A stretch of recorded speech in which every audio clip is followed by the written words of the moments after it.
Hey, welcome to the 99% Radio Network here in the Fishbowl, broadcasting you live from Fishbowl Studios here in Bedford, Texas. We are powered by and sponsored by the Glenn Lawson Law Firm and the Biker Wolf Pack. Oh! This weekend I went out. We got to recap a little bit about this weekend. We had an amazing Making a Difference weekend. It's radio for a reason, and that's why me and Pipple were out there busting our ass. We were out at Texas Harley Davidson this weekend for the ultimate baked biker pie rally. Ooh, that's a big word. Baked biker pie rally, where we raised a lot of money for the Cowtown Warriors, man. Cowtown Marine Corps League. The Cowtown Marine Corps League. That's right. Cowtown Warriors. It's all right. There's a lot of Cowtowns out there. Yeah, it is. But we had 20 pinup women come out, and they strutted their stuff out on the catwalk so elegantly. Lane. And your little Candyland walk. And everybody had a good time. You got that picture of that fire blower on there? I think I put it up there. If you check this out, man. Casey Sterling. One of the pinups, man, when she was finished, she blew fire out of her mouth. I was about 3 feet from her, man. I think my eyelids got singed, man. She does aerial circus stuff. And like, I looked at her Facebook, we're friends now. Oh. Yeah, she has some crazy pictures and crazy acts. She's jacked, man. She's jacked. There she is. Oh yeah, there she is, man. She just blew that fire out of her mouth. I did not expect that. I was like, what is she doing? Is she getting a little alcohol? That's why I put the towels down. We talked. She was amazing. I got permission from Harley to have flames. But kudos to you, Pitbull, man. You and the ambassador of fun, Michael Long over at Texas Harley Davidson, did an amazing job setting this all up.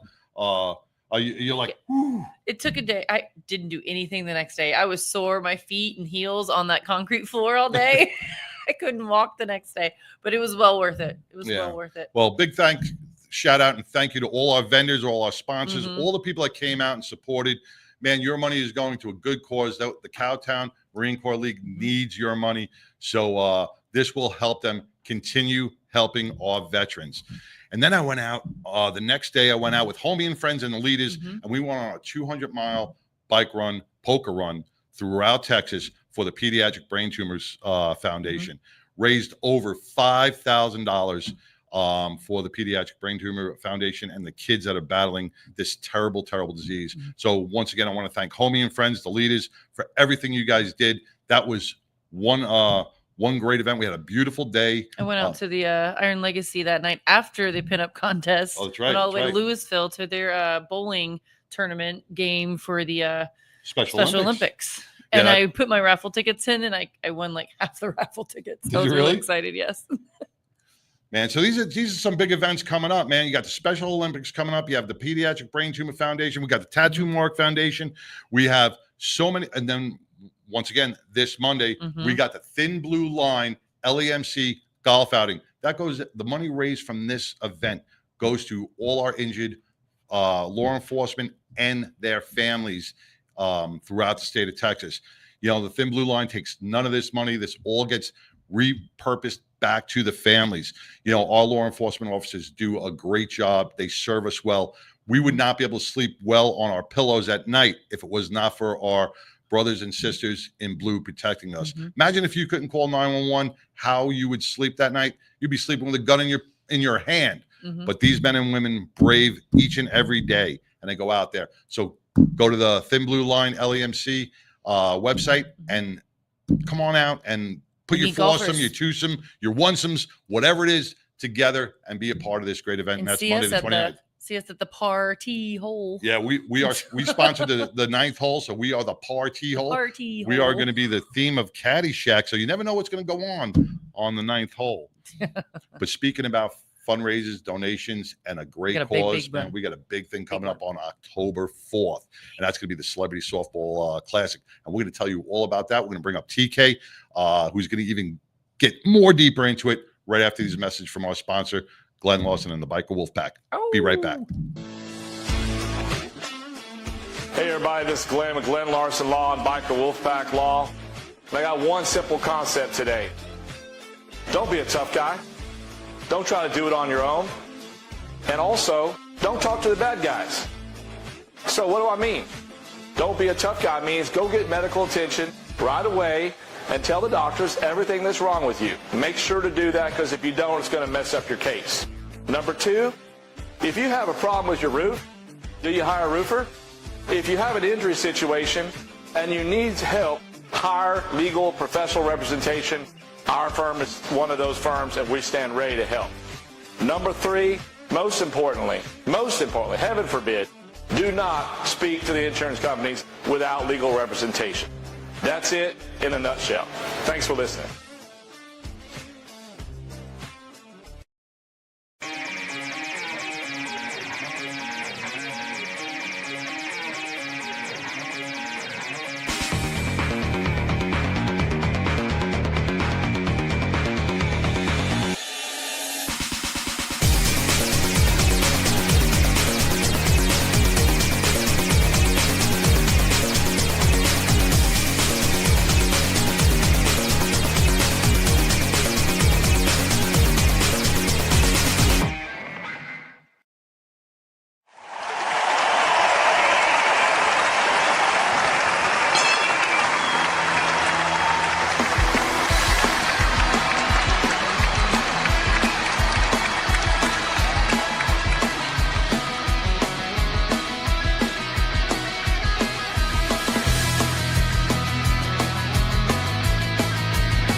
Network here in the Fishbowl. Man, I am honored to introduce TK with the Celebrity Softball Classic, also with Verve. Did I say that right? Yep. Verve Labs. And TK, thank you for coming in, taking your time to be here, because I know you're a busy man this week. Oh yeah, thank you guys for having me. Not my first time here. No. Be the last. But I know you are running around getting all this together. This is a huge event happening on October 4th over at Rough Riders Stadium here in Frisco, Texas. This is the 10th anniversary. 11th. 11th. Yeah. It's the 11th anniversary. 11th. Yep. And it just grows bigger and bigger each and every year. Tell us a little about what's going on. Yeah. So this year, I think we have 25 charities involved, and I think we're close. I know we're probably right around that 950,000 mark this year. We're hoping to get to 1 million. But we're right about the 950, and which we'll take it. It was 763 and some change last year, and it was 450 something the year before. So continues to go and grow every year. And I mean, as you guys see on the rosters, they've almost doubled per team. Yeah. I mean, my God, I could have probably about 18 games. You need a double header. I do. I need about a quadruple header with all the people that are involved. But it's so much fun. It's obviously an honor and privilege to continue doing this every year and give back. And I know all the celebrities and everybody involved is as you guys know, once you come, that's the problem with this weekend. Once you come, you won't leave. And then you end up bringing more friends to the party as the year goes. And kind of same thing with the celebrities. They come, they post, and then other celebrity friends of theirs, they see the post and they're like, oh my God, how'd you get in that game? I'll call TK. And that's how it continues, just kind of go and grow every year. Right. But it's just so much fun and makes a great time for the fans. And that's really what it's all about, and raising money for the charities and giving back to them. So it's really just a big family reunion weekend. And I'm excited. I can't wait. One thing I respect about the celebrity softball game, is that all your athletes, all your celebrities, everybody comes here on their own dime because they want to give back. They're not, they pay out of their pocket for their hotel, their planes. They pay out of their own pocket for this because they are, from their heart, they want to give back. Yeah, I mean, it's relationships, right? I've been working with a lot of these guys and girls over 25 years, or almost 25 years, and it's a family thing. I help people, but I don't do things for them to get money, and vice versa. So when it comes to the game, they're all always very welcoming and going, "Hey, I got it." I mean, again, from Terrell Owens, Jimmy Mack, guys that get paid a lot of money to show up at things that are going, dude, I got it. We're in. And again, not just celebrities, we have celebrity veterans playing as well. Right. That again. Don Graves is on there. Who? Don Graves. I saw. Oh, Donnie Graves. He's been with us, God, I don't even know how many years now. And we do a big Don Graves Patriot Award. Last year being our 10th anniversary. The lady who handles all my personal PR and for the game and Verb, Sterling Day, she was like, we should give out an award. I'm like, man, Sterling, I don't want to get into all that because I mean, my God, everybody's deserving. Right. Like, how do you choose and pick who's getting one? Right. Sure. And I was like, I don't even know what kind of award I want to give. And let me think about this. And being the 10th anniversary, I was very fortunate enough to get the Lee Greenwood Patriot Award from Lee Greenwood. And I thought, Don Graves, because I knew he would be there on Friday night, I'm like, that would be a cool award to give away, somebody who really represents just pure greatness, really. Yeah. And what he does in giving back to the veteran community and what he did in World War II, being on Iwo Jima, seeing being standing there when the flag went up. But just off to the right, he says. Yeah, just off to the right. So, and they were all mad actually that they had to do the whole reenactment of that thing. And if you ever seen the movie Flags of Our Fathers, you'll see that. But so we ended up doing the Don Graves Patriot Award, and we want to make sure there's a legacy award too, right? Even after Don's gone, I don't know if he's ever going to go. Honestly, I don't know if God's ever going to take him. I mean. When he was 93, when I first met him, I was kind of like, maybe I should get him in the studio because he always does the national anthem for us. And I thought, let me get him in the studio because I had told him that even long after he's gone, as long as we're having these games, he'll always do the national anthem. We'll put it on the Jumbotron. This year he's singing God Bless America. He has given the opportunity to sing the national anthem to a double-leg amputee, JP Lane. I think he just won like 6 gold medals at the Warriors game. He's beast moding. And I wanted to do something back for JP for all of his hard work. And Don was like, let him do that. I'll sing God Bless America this year. But yeah, we do the Don Graves Patriot Award. Last year, him and Jimmy Mack were the first 2 to receive it. This year, I think we have 5 or 6 people getting it on Friday night at the private party. And yeah, it's going to be fun. Yeah. And, Jimmy Mack last year came there and he was just out of knee surgery, right? Ankle surgery. Yeah. So he was sitting in the dugout with a brace, and that shows true dedication to giving back. Any of these celebrities could have said, "Hey, I'm not feeling good. I just got this. I got an ankle injury." But you know what? He was a champ. He sat there all day with a smile. He fought it all the way to come here. And honestly, between Jimmy Mack's my favorite player growing up. It was Roger Staubach first when I was in my single digits. By the time I was 13, the Bears drafted Jimmy Mack, and I was just going into those rebellious teenage years. He's the reason why I wanted to play quarterback, the reason why I wear number 9 even to this day. And so he kind of fought it, honestly, tooth and nail to come. And but once he got there, he had a blast. And then by Saturday at noon, when we were at the pool party, I was walking by and I was like, Mad Mac, you need anything? And he was like, kid, come over. He always calls me the kid. So TK, the kid. And he's like, kid, come here. I got to tell you something. So I went over there. He goes, I do a lot of events per year. He goes, I would never, ever, ever miss this event again. This has been the most fun. I'm like, bro, we haven't even got to the game yet. He's like, I don't care. This is the most fun because as you know, what way we do things, it really is a big family reunion weekend in the way we do things. Everybody's so glad to see everybody. It's super laid back. Somebody's like, hey, is there a VIP? Like, it's all VIP. Like everybody's VIP, right? In my book. So that's what really makes it a fun weekend. And then even with the game, that's the reason why you have so many people. If it was just guys only, we'd probably have about 30 per team. But then you add girls. So, and I'm one that if we got 30 guys, we got to have 30 girls. Yeah. I'm not going to do 3 girls and 30 guys. Right. So, and then you throw the veterans in. and then it's the same deal. So however many veterans we got, guys and girls, got to have Mhm. equal numbers. Right. So yeah, I think we probably got 100 people per team, and probably really only about 35 per team will actually play. But it's like you said before, it's really not all about the playing. Yeah. It's about the energy that's in Yeah. the stadium. It's about the giving back, the making a difference, and being part of something bigger than yourself.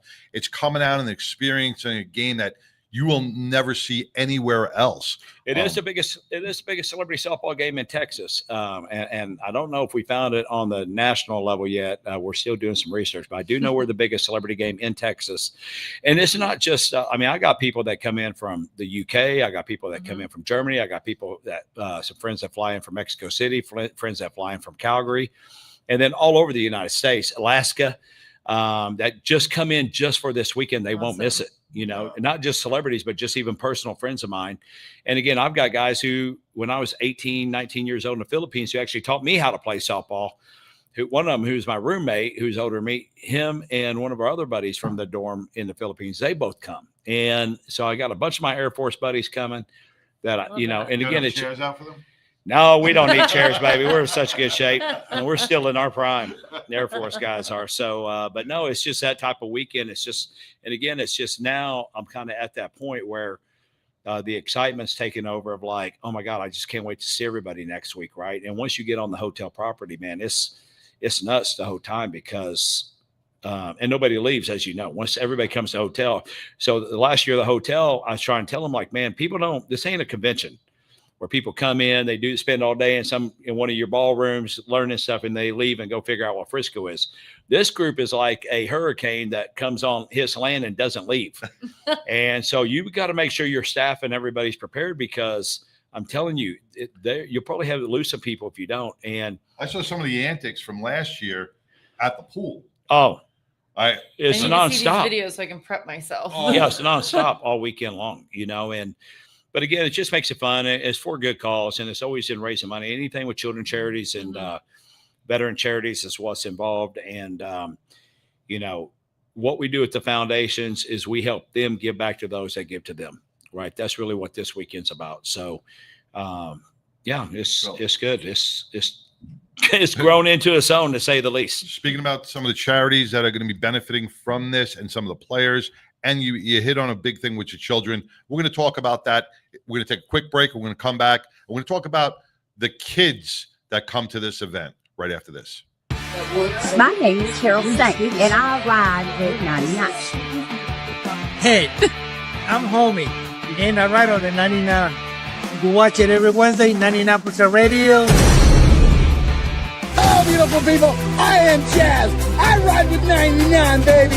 Woo! 99% Radio every Wednesday. Stay tuned. Woo! Y'all be fantastic. Wear it.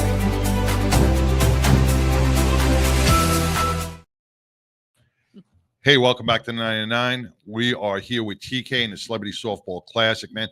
We are gearing up for October 4th. It is going to be an epic event for the 11th annual Celebrity Softball Classic.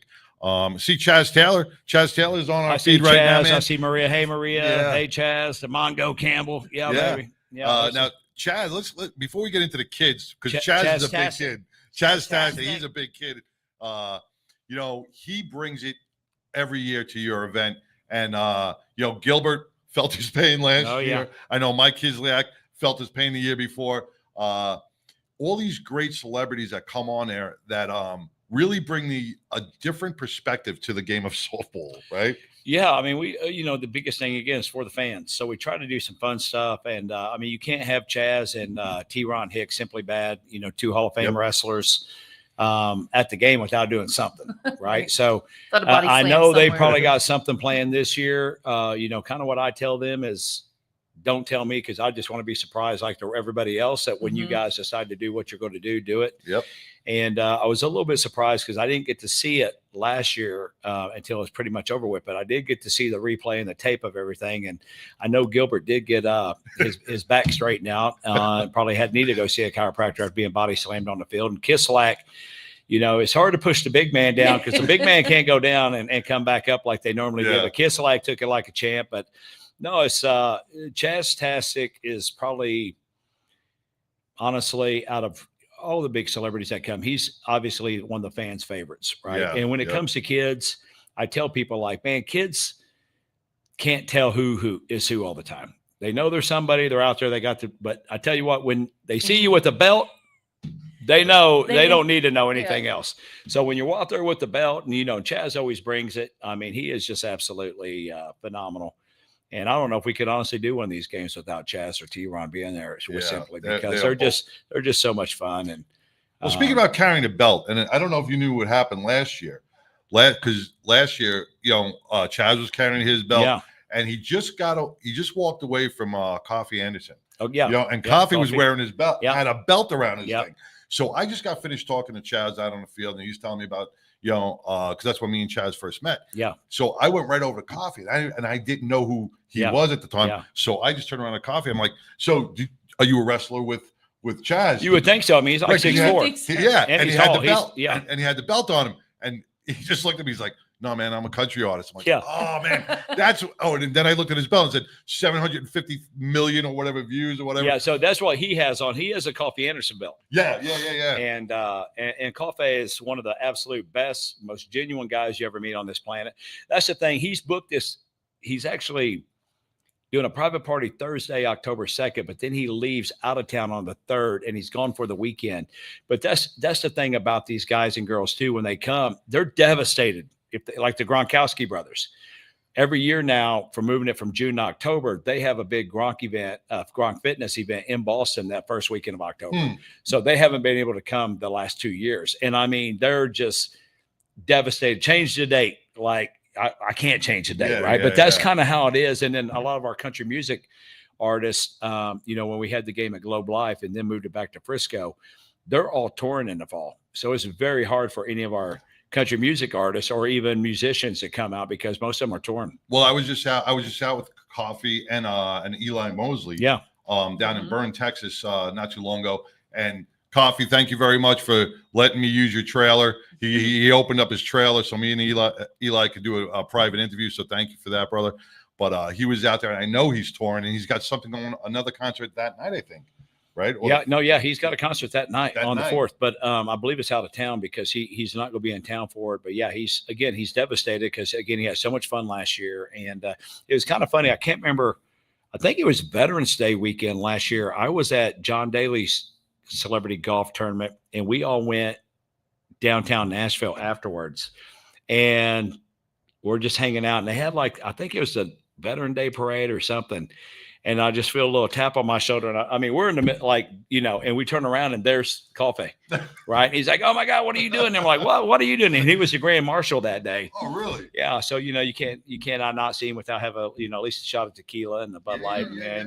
So it was a little good time, but it was funny running into him, in the middle of Nashville, at least place I expected. Well, I should expect to see him there. Obviously, Nashville. Obviously should expect, but I wasn't paying attention. We weren't really thinking about who we'd see, but we ran into him. But I mean, the list of even alumni that have gone through these over the last 11 years, from Matthew McConaughey, Toby Keith, rest in peace, and so many amazing individuals, celebrities that have played this. Roger Clemens was originally going to play in this, but then, ended up getting gigged out for an event.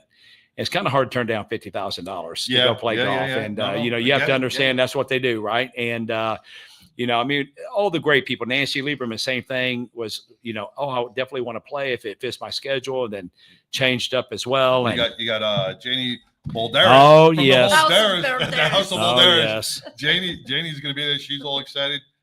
She's saying hello. And I think we got something with Janie this year in between one of the innings with one of her hit songs that is up for a Country Music Award as we speak. She's up for a couple of different awards. We got something for her. Last year we did it with Coffee. We played his video, the Red, White, and Blue. They interviewed Jennifer Nickerson interviewed him. Then we played his video, and I think we got Janie this year teed up for that. Oh, very cool. She's a wonderful person. Yeah, she's our favorite. My wife. She was on the show a couple of weeks ago, and she played a couple of songs, man. She knocked it out of the park. Mm-hmm. Yeah, she's phenomenal. So this is Pitbull. This is your first time being there. You must be so excited. I'm speechless. You didn't get to come last year? No, I was a newbie. They didn't let me go. Oh yeah. What's not that we didn't let you go? No, actually, I think they were on the cruise.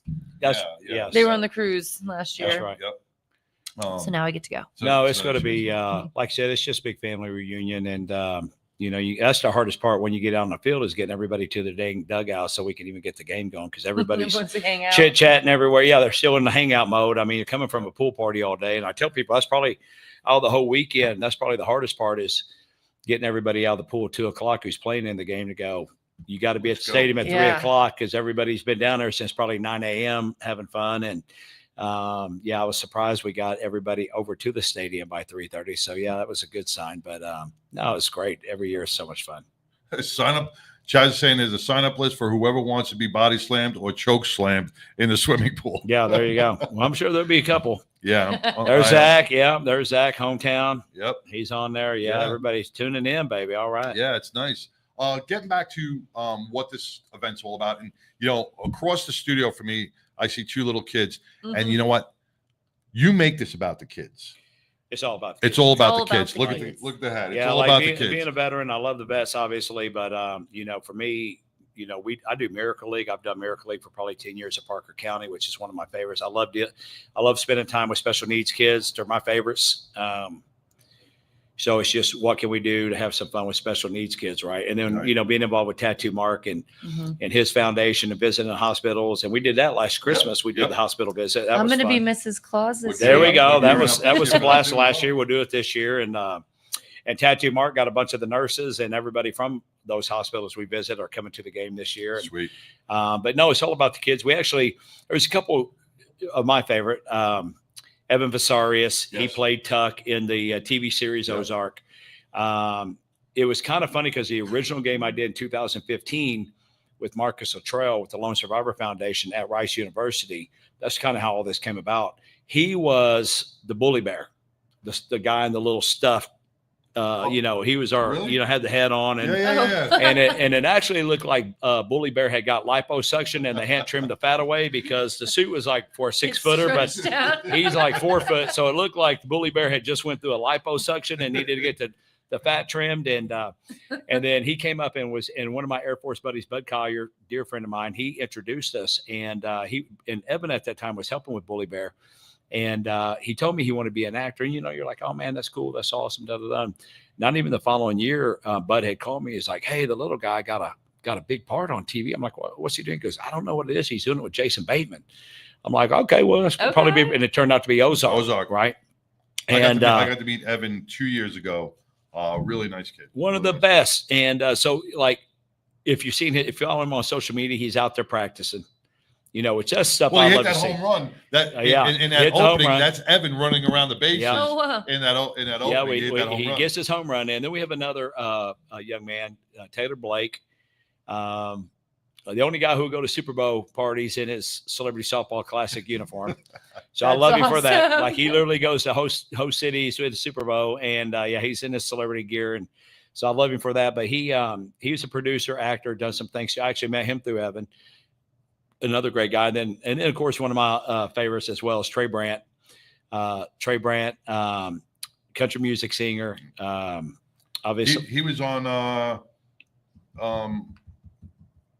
What do you call it? Yeah, was Yellowstone. What? Yellowstone, right? No, he was on. He tried out for like The Voice, but what happened with Trey? Trey's got a unique. He met JJ Watt after a game, and went to school and told everybody he met JJ Watt. And of course, everybody's, and me and JJ Watt are best friends, right? And everybody's like, yeah, whatever. And the word got back to JJ Watt that he was kind of being bullied over it. And what they did is on JJ Watt's off day, they called Trey down to the office right after school started, said, hey, you got in some trouble? And no, I didn't, and they ended up saying, well, go to the broom closet and you can do some sweeping for us or something. And went over there and JJ was in the closet. And JJ spent the entire school day with Trey. Went to every class with him, went to lunch with him, did literally whole school day with him. And it was a big write up. And then Trey had lost his brother, and then he's a country music singer. Mm-hmm. And so a country music artist did a song with him. And the YouTube video did pretty well. And again, through Evan is how I met Trey. But the little guys are my favorite. Everybody kind of knows they get to come up to bat. They get their in the park home run, and then we get back to it, right? And because I don't want any of them getting hurt. And but they're always so much fun and so appreciative. And it's I would have the whole team's full with all those guys. Actually, I'd probably have the Miracle League out there if I could get away with it. But it's just so much fun. And it's also the kids in the stands. Yeah. This is a day where the kids can actually, when they go to the stadium and see their big stars, now they're getting them all. They're getting their football, their baseball, their every star they can have, every athlete they can have. And they have access. And they have access, right? They can be high-fiving them. These guys are more than welcome to go over and sign their mitt or a ball for them. They are just so approachable because it's a giving back day. So, bring the kids out to the park this day because this is where your kid is going to be having a smile from ear to ear. Well, we got the Dave & Buster's, who's our big sponsors. They got the whole left field terrace now for a fan zone. Nice. Which I let them know, like, hey, during home run derby, it's like incoming tornado shelter out there because you're going to get pinged out there, FYI. And so I'll have some guys that can actually catch balls to protect the Dave & Buster's fan zone during home run derby. But that is the fun part about this. So I try to make sure the kids would get an experience like I would have loved to have as a kid, just to meet a celebrity hero of mine, an athlete, a football player. And I remember I waited when I was probably 11 or 12 years old in Denver, Colorado over the summer. I waited 4 hours in line just to meet Tony Dorsett. Really? Yeah. And in Denver, Colorado, I was out there with my dad for the summer. And that was a quick little boom. It was, he was doing it for Lee Jeans. I'll never forget. It was at Jocelyn's at the mall. And he pulled up in a white Rolls Royce. And I remember just seeing TD get out. And, now I'm dear friends with him. And you're seeing him getting out of the Rolls Royce. And you're just like, man, like he's living like just bigger than life, of course. For me personally at that time. And he signed a big poster of him in the Jocelyn, deal that I had on my wall forever in 100 years.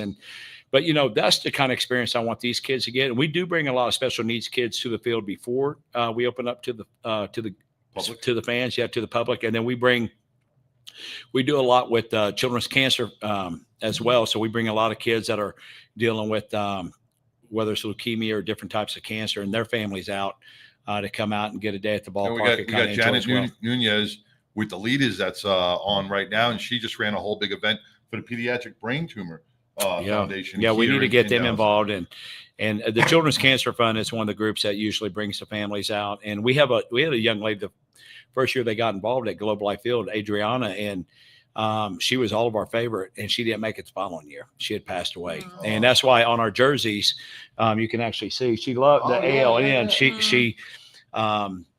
She loved playing softball. So I told her mom and dad after that year that she passed before the second one, that we would make sure that she would be with us for every game moving forward. That. Yeah. So, yeah. I love that. Well, let's take a quick break, and then we're going to come back. We're going to hear about some of the beneficiaries. There's a bunch of them that are going to benefit from this amazing event. Stay tuned.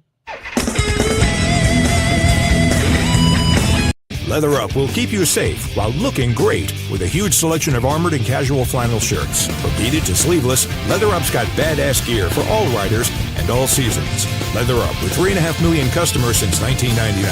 Iconic biker brands like Milwaukee Leather and Hot Leathers to give you the largest selections anywhere. Comfort, variety, classic styling, and affordability with free same-day shipping on orders over $100. Visit leatherup.com and use the promo code MAYHEM for 20% off. Hi y'all, I'm Celeste and I ride with the 99. Hey, this is Tex McDormand with Octane Mania and I ride with 99.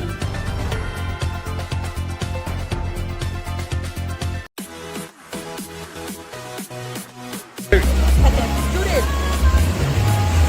I'm Amber, I'm with A.O. Spicy Pickles and I ride with the 99. That's right. Hey, welcome back to the 99% Radio Network. Billy Ball is in the house, and she just gave a Derek Holland bobblehead to TK. Yeah, Nice. for sure. Yeah, we're Borrow borrowing it. Yes, I got you, sweetheart. Say, look what I got.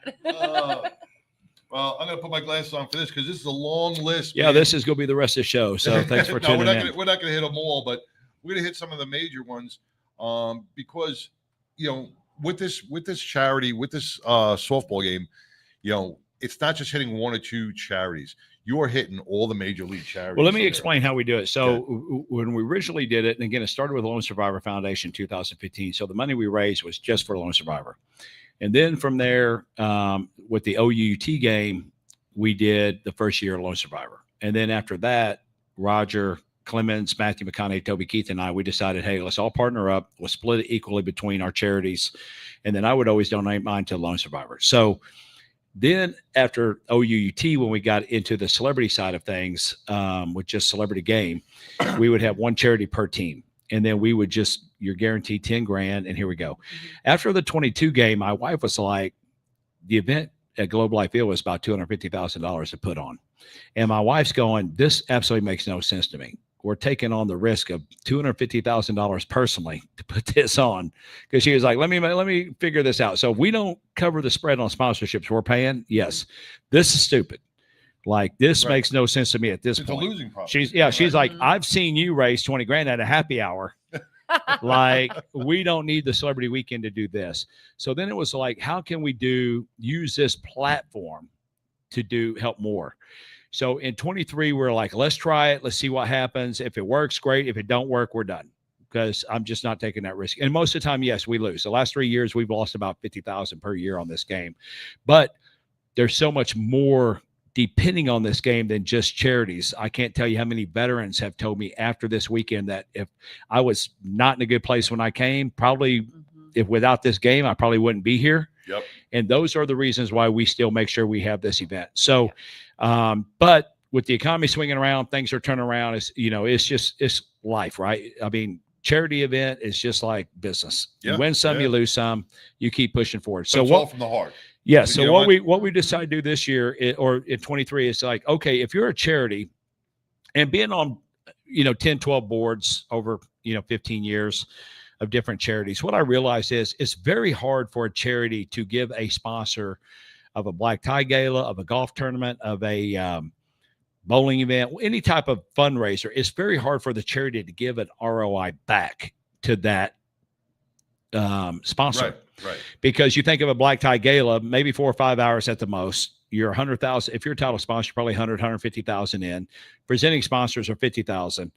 What am I really getting for my ROI for being that? Right. So what we decided to do is said, hey, look, you want to be involved with us. I want to open my contacts and relationships to help you as a charity. You pick one of your events that you want to use to basically buy yourself into our game. You tell me what event you're using and what you raised off that. And then you get to bring those title and presenting sponsors back to our weekend. So you're giving back to them. So now as a title sponsor, I'm sponsoring their black tie gala, which I love. I care about the charity. I want to help, but now I'm getting a return on my ROI because I get to come and enjoy the weekend of fruits of our labor from that what we raised at the black tie gala. Now the charity's giving back to the black tie gala. Everybody's invested. Yes, everybody's tuned in. It's a little invested. And even this still costs me $200,000 to put this on every year. So, like Carl's House, who's our title sponsor, good friend Chuck Campbell, he's been phenomenal in helping. He's already committed to, doing this several years and moving forward. Dave & Buster's just bought Main Event. A lot of people don't know that. So Main Event and Dave Buster's will both probably be back here next year. Actually, if you look at the rosters, you'll see Back on Patriots is powered by Dave & Buster's. Helping a Hero celebrity team is powered by Main Event. Okay. So, speaking about the teams, I know Kislak is coaching one team. Yeah, the Helping Heroes. And I got a text the other day that now Jeffrey Gray is coaching the other one. He's helping out on the other one. And, it's kind of coaching, and Jeff is very efficient. Yes, proficient. And, so he's going, hey, how do I do? I'm like, everybody's big kids. Like, just kind of get people up there to bat. Just make sure they're rotating. Everybody can rotate on their own. You don't really have to do a lot. Kislak will abuse his opportunity if he gets a chance. Bring me a beer. I might be able to get you rotated in. He's more right. Kislak is, people haven't figured out that really they can kind of rotate in if they want anyway, but Kislak's pretty good at pulling that. So, which I don't blame him. I would be right there with him. So you're up.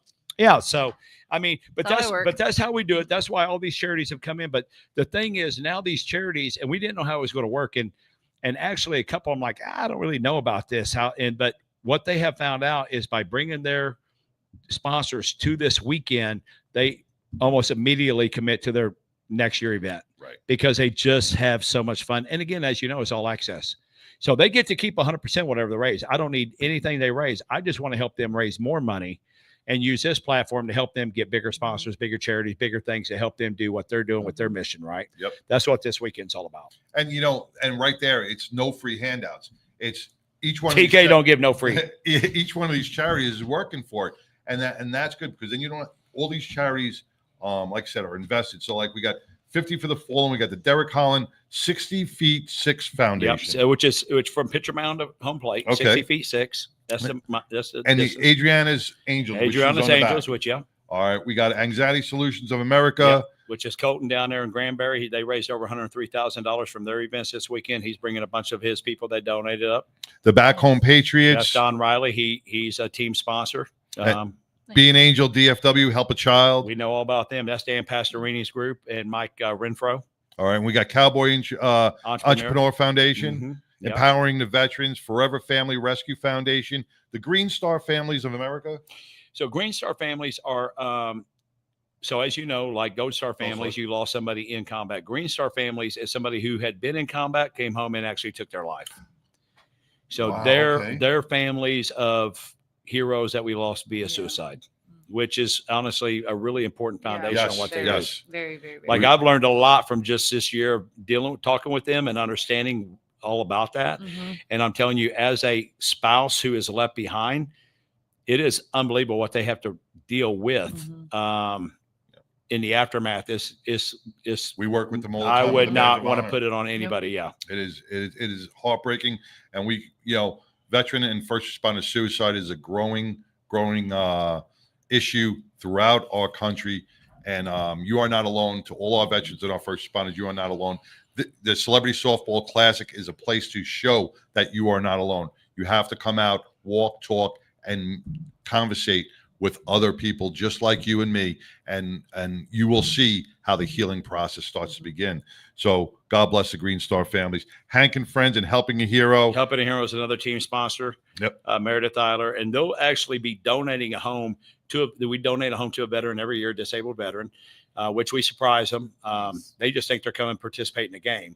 Now, usually the spouse and family know, the veteran doesn't. So they just like, we're just bringing your whole family. And so it's very emotional before the game because the veteran doesn't know they're getting home. So you're doing this pregame? We do it pregame every year. Got chills. I know. Yeah, every year we give somebody home. And then, all right, Heroes in the Sky. Yep. Here for 22 a day. Yep. The Kinder Foundation, which is just spreading more kindness. Unbelievable things they're doing. I saw that. I love that it said it, and they use it's if you could be anything in this world, just be kind. That's it. Operation Rock for the troops, which we know JC and the boys. Yep. The PTSD Foundation of America.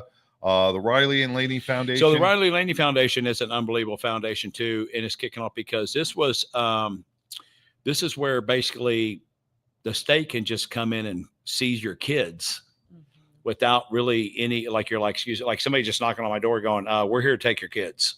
And they're like, for what? Well, we got somebody called us and said, whatever. I've heard of and it's like anything. And they're just, and so that's how this foundation, because that's what happened was these children were taken from their house and then put in foster, and they couldn't, and it took the parents like trying to figure out where are they? How do I even get them back? And it was unbelievable. It's an unbelievable horror. It's an absolute horror story. And there's a lot of states out there, no offense, blue states for the most part, that are have this. Wow. And then once your kids get in a system, it's very hard to figure out where they're at or how to find them.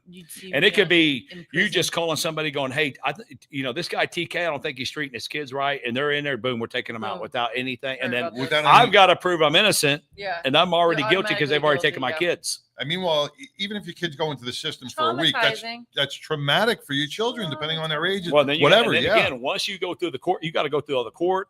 But then you got to figure out where your kids are. Even, once you're where are my kids?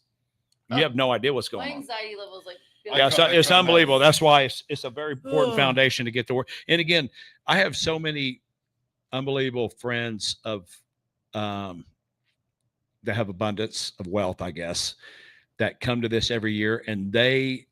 Well, we're on the latter end of that. Yeah, I'm right there with you too. Yes, side. I'm right there with you, but. Yeah, these games keep me in that area. My wife is overly not happy with these games all the time, but luckily everybody can thank my wife because she is the one who continued pushing us because I was going to end it last year. because the last 3 years, just the economy has been really, really hard. And again, you know, when you're self-employed and you're losing money on these things, and you're trying to pay everybody back every year. And my wife, I thought last year was going to be our last year. And then literally she's been telling me for like 3 years, we need to stop having these. And then last year, about 2 weeks before, I said, I think this could be the last one. And it is time consuming, and, you know, it does wear you down, but the weekend revitalizes you once you get to it. Right. And then you're like, oh my God, as soon as the weekend's over, you're like, oh my God, I can't wait for next year. But then she was the one last year, like, I just don't think you're gonna be able to stop these. There's too many people impacted. Too many people are looking forward to this. I just don't think at this point we can stop doing these. Right. So the Goddess is the one who kind of has really kept this going now. And now we're kind of rebooted. We're kind of rebooted back into doing this. But when you hear, I'm telling you the stories, a foundation here in Texas in 22 asked me if a veteran could get in last minute, of course, send me his info. And when I would text him, this young man, it's very hard to get, I couldn't break through. I can usually get some personality and some conversation, even via text, because I would call, it would just go to voicemail. So he would text. And then at the Friday night party, the first one we actually did a big Friday night party at, there was a person standing on the wall. You could just kind of tell either he's just out of place. So he's got to be new, because everybody pretty much you don't see anybody just hanging out. Right. So I went up, introduced myself. Okay, here's my guy. Long story short, introduced him to a lot of people, got him with the Marines, a bunch of Marines. So he fit right in. Saw him at the pool party. He was with everybody, smiling, having a good time. Saw him at the game. I think I high-fived him at the game. You know, you having a good time. Yeah. Didn't think really much about it. And then when I was texting everybody, I always text all the players the following week, hey, thanks for coming, whatever. And he texted me back basically a book. But the long story of the book was I'd already written my letter. I already had the gun loaded, ready to go. I was literally going to go to your game. It was my last hurrah. I was going to come home, drop my bag, and I was going to be done with life. And but because of your weekend and being able to get back with camaraderie of other Marines that were in combat that he could relate to and build and get those friendships going, he was able to get back in the game. Now he's married, has a kid already. I think he's got another one on the way. Doing phenomenal, right? But it was this close of that. And every year, I'm telling you, every year, I think you guys told me last year, there's a couple of people you had talked to after the game that, hey, you might want to check on XYZ, because they told us this, one of those type of stories that they came into the weekend not in a very good place, but after the weekend, they were able to get back on track. And I did follow up with them going, hey, I just heard there's like 3 of them last year. And Major Scott Husing from Echo and Ramadi wrote the book Echo and Ramadi. So I was telling Husing about the young man. Moved to Texas. Yeah. He lives out by me, and he's in Weatherford. But I was telling him about the young man at 22, and he's like, brother, how many guys and girls are in his shoes that just don't even tell us? And that's the why. Yeah, and that's why you know your Goddess is correct on this, because not only are you giving to the charities, right? You are changing and giving people a purpose for this. For staying with us, staying on this earth with us, because when we sit on the couch and we dwell in our own brains, right, it just gets worse and worse and worse. We sit in front of that idiot box and watch TV hours and hours, and we watch the news. And we get so depressed.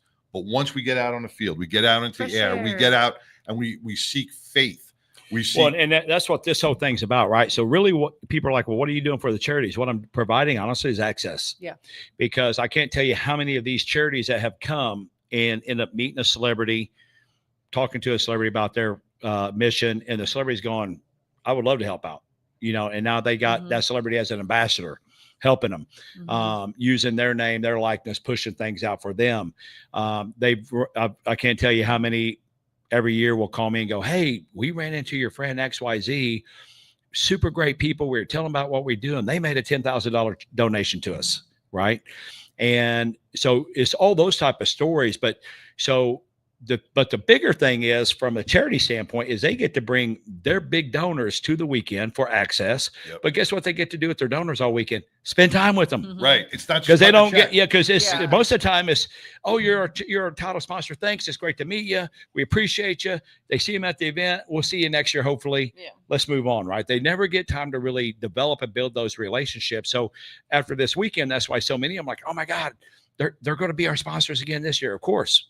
But if we're in for next year, yes, as long as you guys are doing your events, you can always come back, right? So that has really been a great winner for this weekend in helping everybody get back, right? But like you said, it's no free ride. Everybody's got to earn it. There's no entitlement, I promise you. Well, that's right, and that's how it should be. Because if you are a not-for-profit, if you are, you got to work for your cause as well, and you're giving them the platform, you're giving them the opportunity to work and build. And if they give a little some bit, of them have actually secured their $100,000 title sponsors because they're going, if you're a title sponsor for this black tie or this golf tournament, you get to come with us to Celebrity Weekend. Look at this video, look at the rosters. Yep. You get to come with us to that. And so the charity or the donors or corporate is helping the charity out with the golf tournament, black tie, whatever, because they care about their mission. But now I get the bonus on my giving too. I get to come play golf, have fun, or come to Black Tie Gala, have fun. But now I get to actually go to the Celebrity Weekend all weekend long and have fun as well. And I've got access because, as you know, once you're there, there is nobody separated like VIP robes or anything. You're in. Once you're in, you're in. Everybody's VIP. And I got that in the locker room last year. Yeah, 100%. Down in the locker room. If you're in, you're in with TK, right? You know what? When you talked about the ROI, right? And I want to say this to any of the sponsors or donors that are out there right now. That story we just heard about, that Marine going to the event that night, you just made your ROI 100%. 100%. Because a human life is worth. There's no dollar value you can put on it. Priceless. You just earned your ROI hearing that story. That's priceless, man. Right? That's priceless. So this whole week, I tell everybody because I do everything A to Z. Now I do have a little team, but I'm very OCD and I'm a perfectionist to a certain extent. So I don't really want to give anybody room to fail. So if anybody is going to mess it up, it'll be me. But I do have unbelievable teams behind me. My partner Raj is phenomenal. He does all the artwork, all the website, everything Raj loves to do. I hate to do. And everything I love to do, Raj hates to do. And that's why we're such a good team with Verve as well.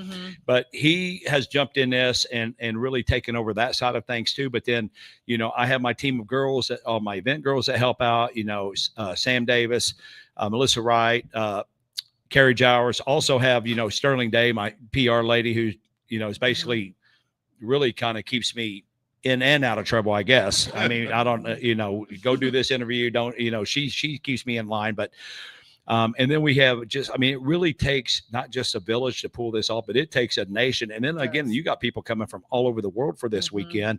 And, this thing is literally no joke. I consider it almost like a Super Bowl weekend party. Oh yeah. It's really that type of weekend, but it's laid back, right? So even like when we do, we do our private Friday night, we don't do sit down. It's DJ, dance floor, bars are open. Let's go. We're not doing a sit down. And we might interrupt it for about 30, 40 minutes, maybe, to give out the awards, to say thank you to everybody, to do a little bit of some live auction items. Outside of that, let's get back to it, mix and mingling, right? And that's really what I want, is everybody to be able to show up, expand their brand, meet a lot of great people, and go off and do great things.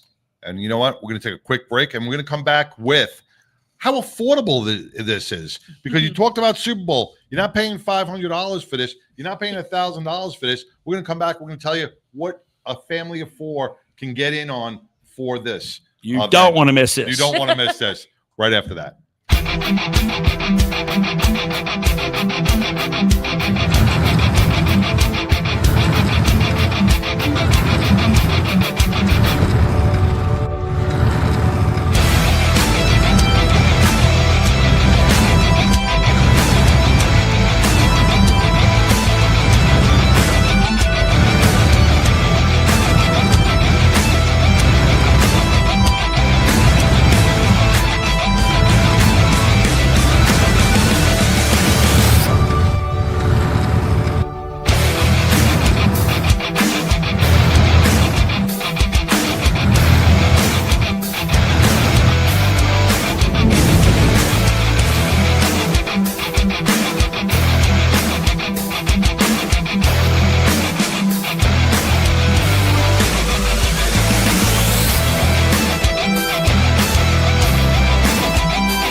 Sassy Sin with Battle and Betty's, and I ride with the 99% Radio.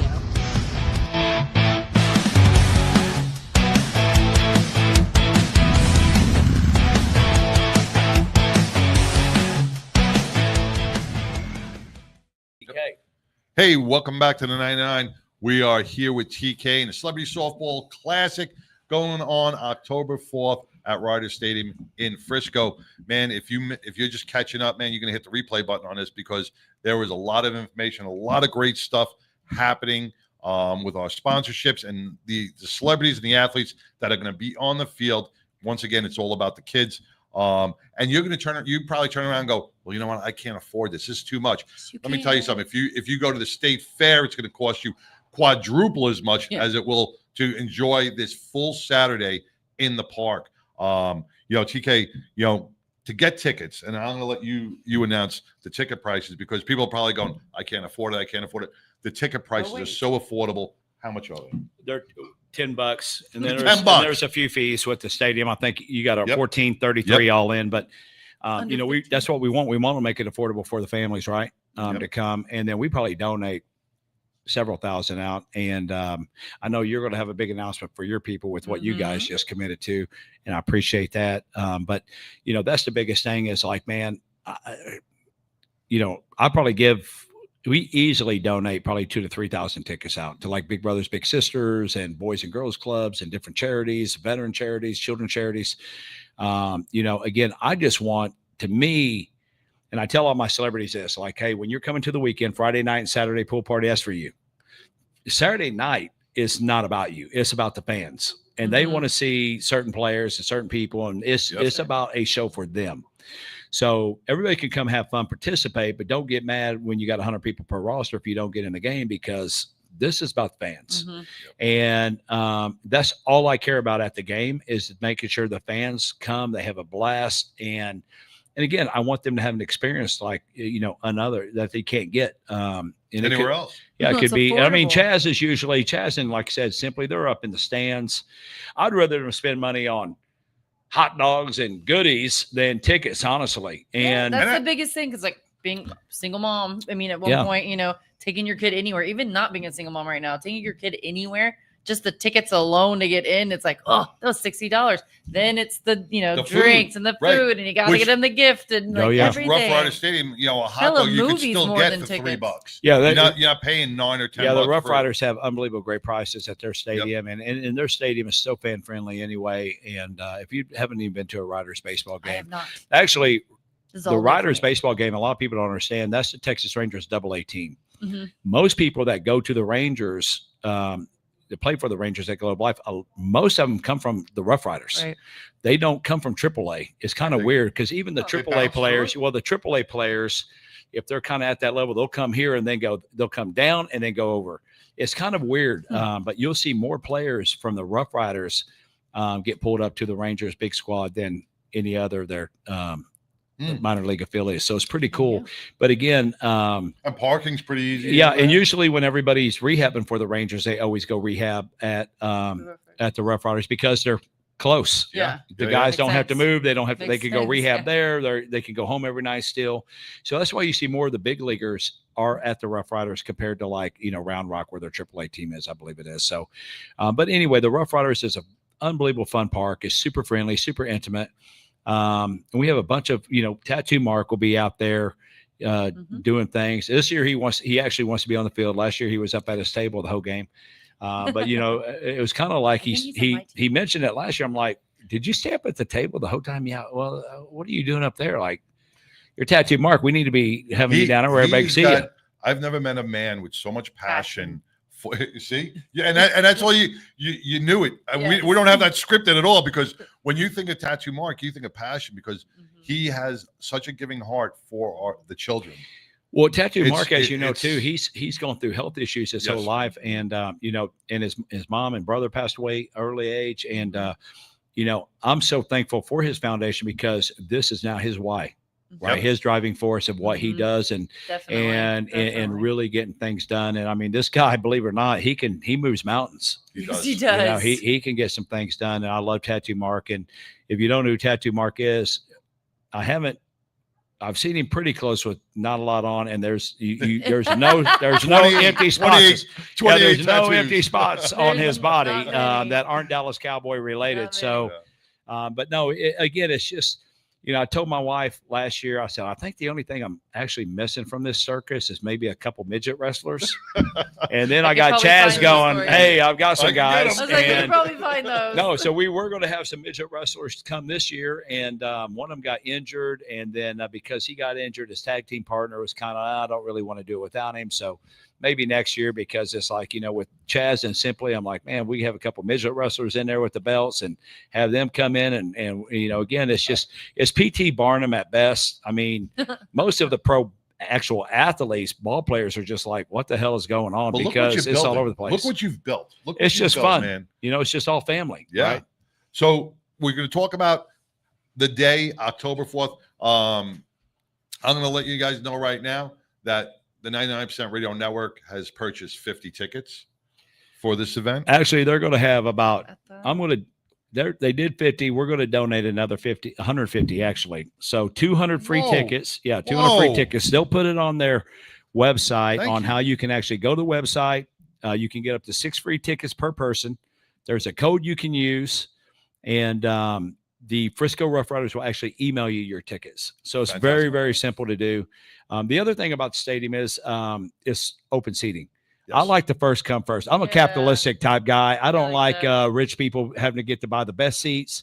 Actually, the first 3 rows, the first 3 rows around the stadium, I pull all those tickets out of the gate. So those only go to the kids. So I don't. Yeah. So those are just for kids and their special needs kids and their families on the Miracle League and people. So those are the TK special tickets. Nice. But yeah, so outside the first 3 rows is first come, first serve, and it makes it fun. If you want to sit behind home plate, you want to sit behind a certain dugout with one of your people. But there's not a bad seat in that stadium, as you know. Mm-hmm. It kind of is all, to me, VIP seating because it's all unbelievably perfect. Yeah. And, like I said, you're going to be walking around. You can go walk around, get a hot dog. Guess who's going to be there? T.O. will be there getting a hot dog as well. There ain't no telling. So, there's so many celebrities because after the first inning, most of them will have to leave the field, and most of them are just hanging out in the stadium. They're hanging out with fans. They're in the Dave & Buster's zone. They're walking around. So party. It kind of is. It really just kind of turns into that. So it does make it a lot of fun, and I hope you guys can make it. Like I said, I'll make a post of our secret code here soon, and you guys can get some free tickets for the game. So the gates open at 5:00, right? That's going to be everybody's going to grab that seat. They're going to grab some burgers or hot dogs, whatever. They're going to, start yelling at all the players will be on the field limbering up, right? Then the home run derby starts at 5:30. And we do have a little bit of a rock and jock. So whoever wins the home run derby actually gets 5 runs added to their score right out of the gate, and they get home field advantage. So there is a little bit of competition. There is a sense of urgency to win the home run derby. We'll also do some things like there's a couple innings that nobody will know, but all of a sudden the announcement will be made that if you hit a home run this inning, it'll be worth 3 runs. Then there's some innings that if you drop a foul ball or if you drop a pop fly, you'll lose a run. So if the ball hits your glove and then pops out on the ground, your team will lose a run. So there's a lot of outside factors that will also make it a fun game. Not quite banana ball with the pageantry, but it's more like go up, go down, it's more like MTV's Rock and Jock, kind of a game that you just never know what's going to happen. Yeah. Then then Don Graves. We got so many things going on pregame. We've got cheerleaders. We've got Don Graves. We've got JP Lane. We got Steve, the bagpipe guy. He does the bagpipes. Steve's out there doing the bagpipes. And we have Medal of Honor, General Livingston from Vietnam will be swearing in a recruitment class of Marines on the field before the game. Really? Yeah. So we have the 2-4 Battalion, which is Scott Husing is hosting their annual big party from all the Vietnam vets. So they'll all be recognized. All the 2-4 guys, I think there's probably 100 of them that will be there. So we're going to recognize them, and we donate a suite for them to be in. That's something to see. It's really cool to see those guys. And General Livingston, he's an unbelievable stud hero. So he'll be out there. And Husing and I were talking about the other day, like, man, as a recruit getting sworn in, Like I was sworn in by a Medal of Honor journalist, and we've got Florent Groberg Medal of Honor plays in the game. He'll be out there. He always plays every year, and we've got a few other Medal of Honors trying to get into. You know what? If you ever been in the presence of, it's not every day you can be in the presence of a Medal of Honor recipient. Yeah, that's all. I mean, besides. That's Forrest Gump level, baby. Yeah. Besides being next to the president of the United States, the next up, man, is a Medal of Honor recipient. Yeah, because they don't just give those out. No. So and then it's just crazy throughout the game. But the biggest thing is at the end of the game we do the fireworks. And Frisco Rough Riders put on a 4th of July show that they just from this event, I didn't even know what to expect last year. I know they do pretty good. But last year I was like, man, that rivals most 4th of July fireworks. It was like 30 minutes long. Yeah. It was booming and booming and booming. Beautiful. It was awesome. It is, and actually it's very nice. Brad Lee, if you know him, the real Brad Lee, the podcaster, entrepreneur, him and his wife, Melissa, and his podcast, Dropping Bombs, are actually, they sponsored the fireworks for us this year. Oh, wow. Yeah. So it was very nice of them to do that. So that's the thing. Everybody's coming in, helping out, chipping away, making my job a lot easier, because that's the hardest part about my job is, number one, telling people no, which my wife says I can't tell anybody no when they call me out and try to get in the game. And then, raising $200,000 every year, because every year we're back at square one. And sometimes I'm already behind schedule because I'm digging out of a hole from the year before. So it's always nice for everybody to come and help out and every penny goes back to putting that event on. And you know what? And then this is October 4th. This is when you guys got to do where else for $14 with the fees. $14. Actually, you don't have to pay that now. Just go to 99% before the end of the week. Keep checking their website. Before the end of the week, you'll see a post on there with the code, and you guys come on us and come have some fun. That's right. You get your tickets. You're going to have a day in the park. You're going to meet celebrities and some athletes and some veterans, some Medal of Honor winners. You're going to hear some great music, have a lot of laughs, a lot of good. The energy is super high. The energy is super high. Topped off with a beautiful fireworks show at the end of the night. Where else are you going to do that for $14? For free if you use our code. I'll put a post up soon, I promise. That's right. All for free, man. And if you want to donate, because we do take donations. We do need donations. Yep.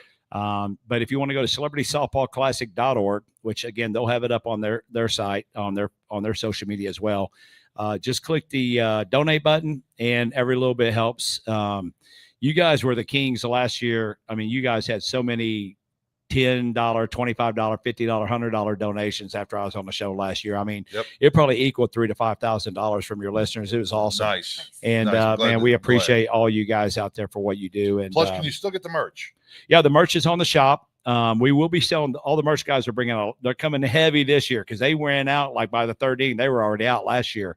So they're coming in heavy with a lot of really cool merch, jerseys, just shirts. We got the baseball mitts from West Texas Glove Men, the battered gloves from West Texas Glove Men. It's really cool, the stuff that's coming out.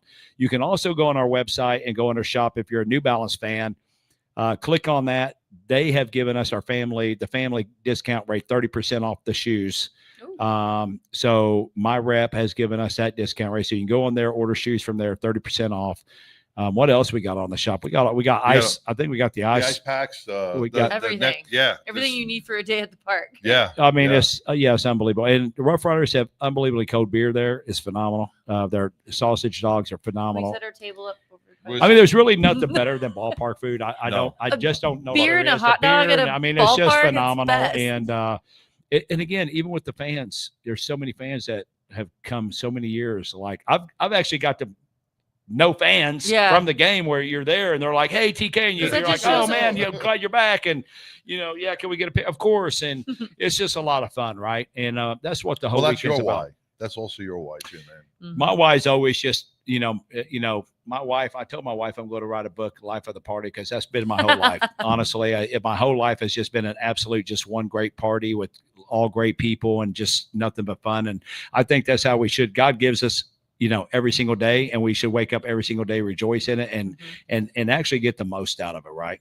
One thing I do see with you, Mike Kislak, Chaz, and T-Rod, faith plays a really big role in your lives. Always. And it is actually reflective on a lot of people, man, because you have renewed my faith. Oh, good. Chaz Simply. Yep, just the just simply posting some inspirational quotes really bring your day to a different level. Yeah. So I think I tell people all the time, like, man, use your social media for something inspirational, motivational, instead of who cares about your politics or what you believe, or because we get enough of that craziness anyway. Like, and at the end of the day, it really don't matter. Like, it used to be a day where politics were, kept in your bedroom like everything else. But now everybody's got this is my guy. And, even some of my friends that are Democrats, we have conversations, and like I tell them, like, man, I'm not really red or blue. I'm red, white, and blue. That's what I care about the most. So I'm going to align myself with a group that's more red, white, and blue, and more pro-Christ and, pro-liberty and Constitution and all that. So I'm red, white, and blue is what I do. But, everybody gets too wrapped up in that stuff. And I think a lot of people anymore too, is social media just want to get the clicks. So they make outrageous posts just to do that too. And so it's just kind of like, shock value. It is shock value. And I'm just value. kind of more of just, if I read something good in the morning when I first wake up, before I get going, that's inspirational, I usually post it, and hopefully that will help somebody out through their day. Well, too, it does, man. Well, you've definitely touched me. Chaz has touched me with, and I haven't personally touched him. Hold on, let me back this up a little bit, brother. Okay, thank you. I'm a little scared about Chaz touching me. I was going to say, now Chaz is a different deal, maybe. Yeah, I think we found Chaz. I think we found a volunteer for maybe 4th or 5th inning on the body slam, bro. All right, and is the next event you're going open to the public? Yeah. Okay. So I'm leaving here, going to the Dave & Buster's at Frisco Stonebriar, which is at the mall. And from 5 to 7 tonight, they're giving out free tickets up there. I mean, Dave & Buster's bought a big block for all their clients and families. And so me, Simply Bad, Jared Smith from the Cowboys who won a Super Bowl, Seahawks, Jennifer Reed, Tattoo Mark. The same usual Goonie crew. Truck, Zach Campbell will be out there. Zach will be out there. Same Goonie crew that's usually all hanging around. I always call them the Goonie crew. So, that's really kind of everybody at Celebrity Game. It's not but a bunch of big Goonies, grown-up Goonies as well. Everybody making a difference. So, but it's all for good charity, and it's benefiting so many people around this great state of Texas and around the nation, just by playing softball and being kind. We're gonna thank you guys once again, man. Thank you very much, brother. I appreciate it. 10 days out, baby. 10 days out. I can't wait. Maybe 9 days. 9 days. I don't know. You know what? We're gonna come back and we're gonna see you at the ballpark right after this. Thank you, guys. All right.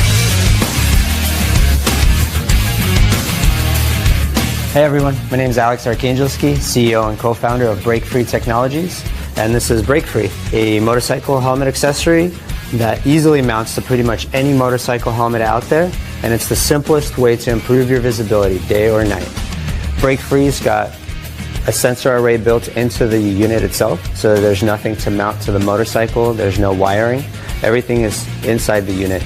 It's got 100 ultra bright LED lights that light you up during the daytime and nighttime. Anytime you slow down, Break Free activates, no matter how. Engine braking, downshifting, regular braking, emergency braking. You slow down, it turns on. Break Free is a small company. We're only 4 co-founders and 1 employee at this point, and we're all passionate motorcycle enthusiasts. We love riding, and we've created this product for our community. We wanted to make sure that motorcycle riders are safe and seen out there on the roads. We saw a huge need for visibility, and that's why we've created this product.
Hey, welcome back to the 99% Radio Network, man. We just heard from TK, Tim Klund.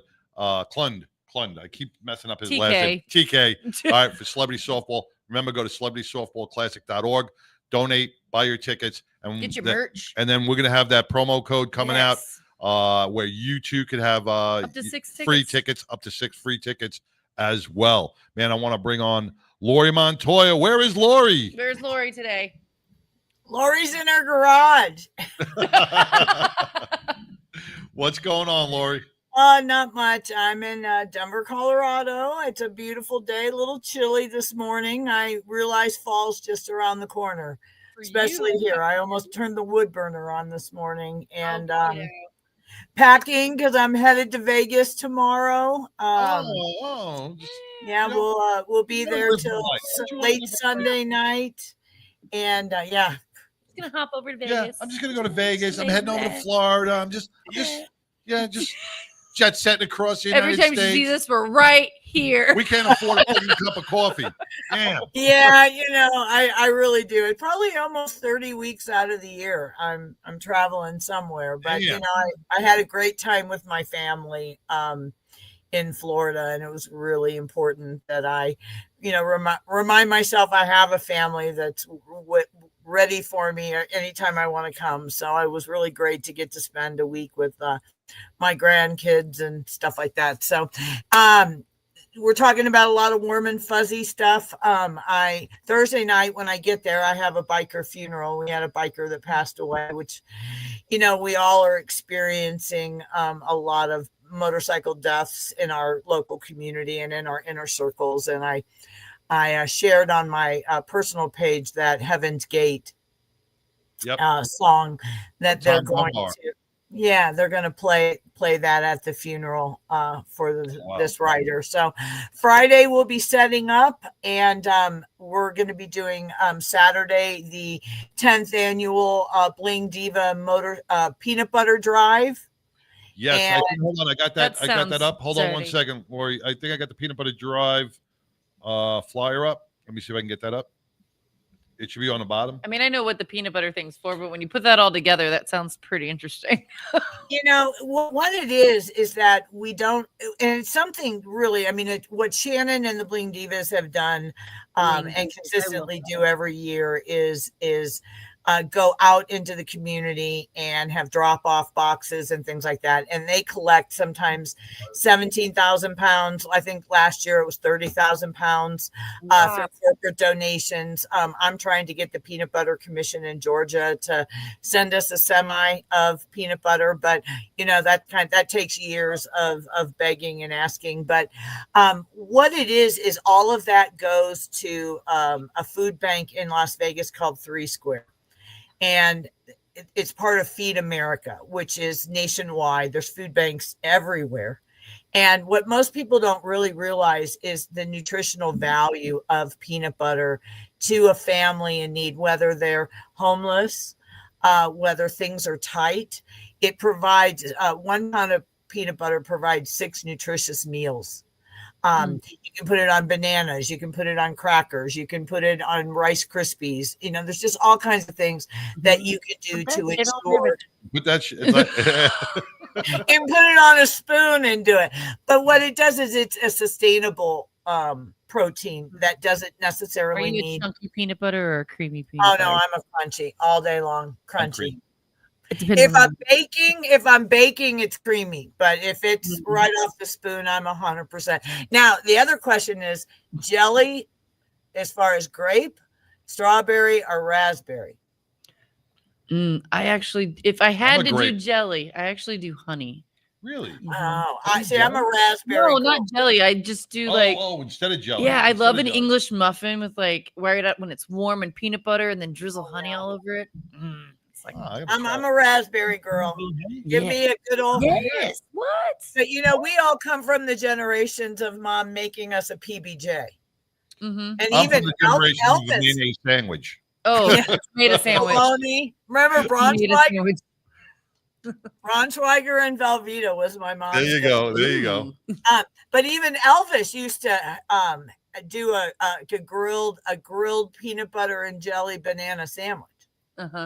So kind of, but anyway, so we're going to be doing the peanut butter drive, and she's got vendors, and she's my hat bar is going to be there. We're going in with the hat bar and Biker Down, and she's got a band, and I mean it's an extravaganza. You've never seen as many raffle prizes and the organizational skills as these Bling Divas do. So it's more of an experience than it is an event. So we're real proud. I think this is my 5th or 6th year of doing that. And then Sunday, Biker Down's going to stick around, and there's a suicide prevention awareness ride that's going to highlight suicide prevention with our military. So I'm real happy to be able to attend that and just, give my support. As I've said many times on the show, my dad's a survivor of Vietnam and still continues to battle the PTSD. So, PTSD is a stepping stone to, some people feeling the need to check out. So it's super important that suicide awareness with teenagers, watching over our teenagers. I know some friends that are going through that with one of their children is that, they're separation anxiety and all these different things, and they're cutting and they're trying to express their anger and things like that, and if you're not on top of that, then it can lead to teenagers also wanting to check out. So I really appreciate everything that you guys do for that. So Lori, you bring up a great point, and we're seeing an increase in teenage suicide over the last few years, and a lot of it dates back to the COVID generation. That was a hard time for them. A lot of our children weren't, these kids were not they're not as resilient or socially connected as they used to be. So everything right now is, as a parent, what you should be doing is getting your kid off the video games, get his head or her head out of the phone, and get them out there and playing and getting hurt and scratching themselves and building resiliency that's saying, yes, if I fail, I can also succeed. And that's, it's mental health awareness. It's suicide awareness. It's understanding that what COVID did to our generations coming up as far as learning skills. You're right. Socialization, anxiety, how to deal when, being a teenager now is a lot tougher than it was. Oh, hell yeah. Even for my kids, we lived in dysfunction. So, something like COVID was a blessing because everything slowed down a little bit. But yeah, it's just something that's, it happened today. It happened with Charlie Kirk. There are people out there that, on the outside shell, they seem okay, but they're not. And, even the cutting, it's understanding that people, my girlfriend told me this the other day. She said people, girls or people will cut, if they want to, if they're mad at you and they want to hurt you, they will hurt themselves. Yeah. If they are hurting, they will cut to increase their pain. Just things that I never experienced with my children. And, there's just such a need out there, and it goes so above and beyond motorcycle riding, other than the fact that our biker community has just amazing hearts. And, I've always said, if you got an ingrown toenail, we'll do a motorcycle ride for you. So, we're just that kind of giving people and stuff. So anyway, it's going to be a fun-filled weekend. I'm really excited. But yes, the traveling thing, when I tell people on average, I go to Vegas twice a month, they're like, oh yeah, I feel real sorry for you. Oh, you went to Sturgis? Oh yeah, feel real sorry for you. But they really don't realize that most of these times I do get a little bit of fun, but it's a lot of work, and it's mostly it's a working thing. You also, then you're going to be rolling right into October where, they switched it. it's the end of October, November now for the High Seas Rally, correct? Yeah, High Seas Rally is November 2nd through the 9th. Right. Luckily, it's a smaller cruise this year. I'm not going to be a vendor, so I'm not going to be, like completely stressed out working for 7 days. So I'm kind of actually looking forward to that. And rumor has it they're going to go back to Royal. We've all not had a great experience, and we haven't even gotten on the boat yet with Margaritaville. So, and that could be, that could be a big difference. People could really, that's why I hate the rhetoric beforehand. Because everybody's complaining and they haven't even been there yet. So this may turn out to be one of the best cruises. You don't know. Yeah, it'll be small. It'll be. Exactly. If you've got an unlimited drink package and Wi-Fi and a cell phone, you're going to have a good time. Oh yeah. I'm not. Yeah, and you're drinking, and there's a casino. What is to complain about? I don't even care half the time what the ports are, because I don't really venture out. I've swam with the dolphins. I'm a cruiser, so I have swam with the dolphins. I've zip lined. I've gone to the Mayan ruins. So going there to shop, at every port, I just assume stay on the boat and let everybody else go shopping because everything's so quiet. Right. Then you got the only thing bad about that is the casino's not open well in port. That's the only thing. It just depends on what your port is. In Bermuda, they are. And they were last year at that one port that we did. They were open then. But anyway, just it's a lot of fun. And I've got 2 hat shaping events and biker down events at Sun Harley here in Denver, and one at Dirty Dogs and stuff. And Monday when I get back is the 29th, and we're going to be doing a ride, and we're going to get up super early, and all of us are going to meet at Dirty Dogs, and we're going to ride to Evergreen High School because that's where that shooting was here in Denver. And we just want Baca, and all of us are going to ride up there just to let the kids know that, we support them and we know what they've been through and stuff. So, we've got a lot going on here in Colorado too. So, it's just a tragedy.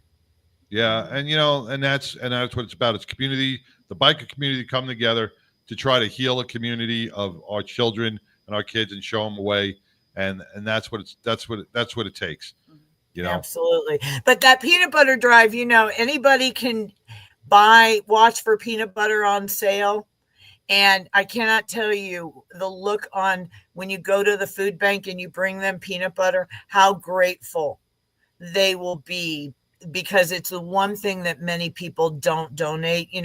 I've worked at food banks, especially in Vegas, getting ready for Adopt a Family, and macaroni and cheese, stovetop, people that have cleaned out all their expired foods and things like that. But to find peanut butter is really a rarity. So just pop it in the back of your mind. That we may do a drive here one day. Maybe we'll do a peanut butter drive here, or maybe a Texas Harley Davidson. I will tell you what, that Shannon Ventura Dazzlin, she would come and help you guys, and she would love that because we'll do one. We did it on the cruise, and look at what we did for them. And I want to do one here in Denver. Her daughter actually lives here in Denver. And so I've been working with her in a Christian biker association out here that also has a food bank. And maybe we donate the peanut butter there.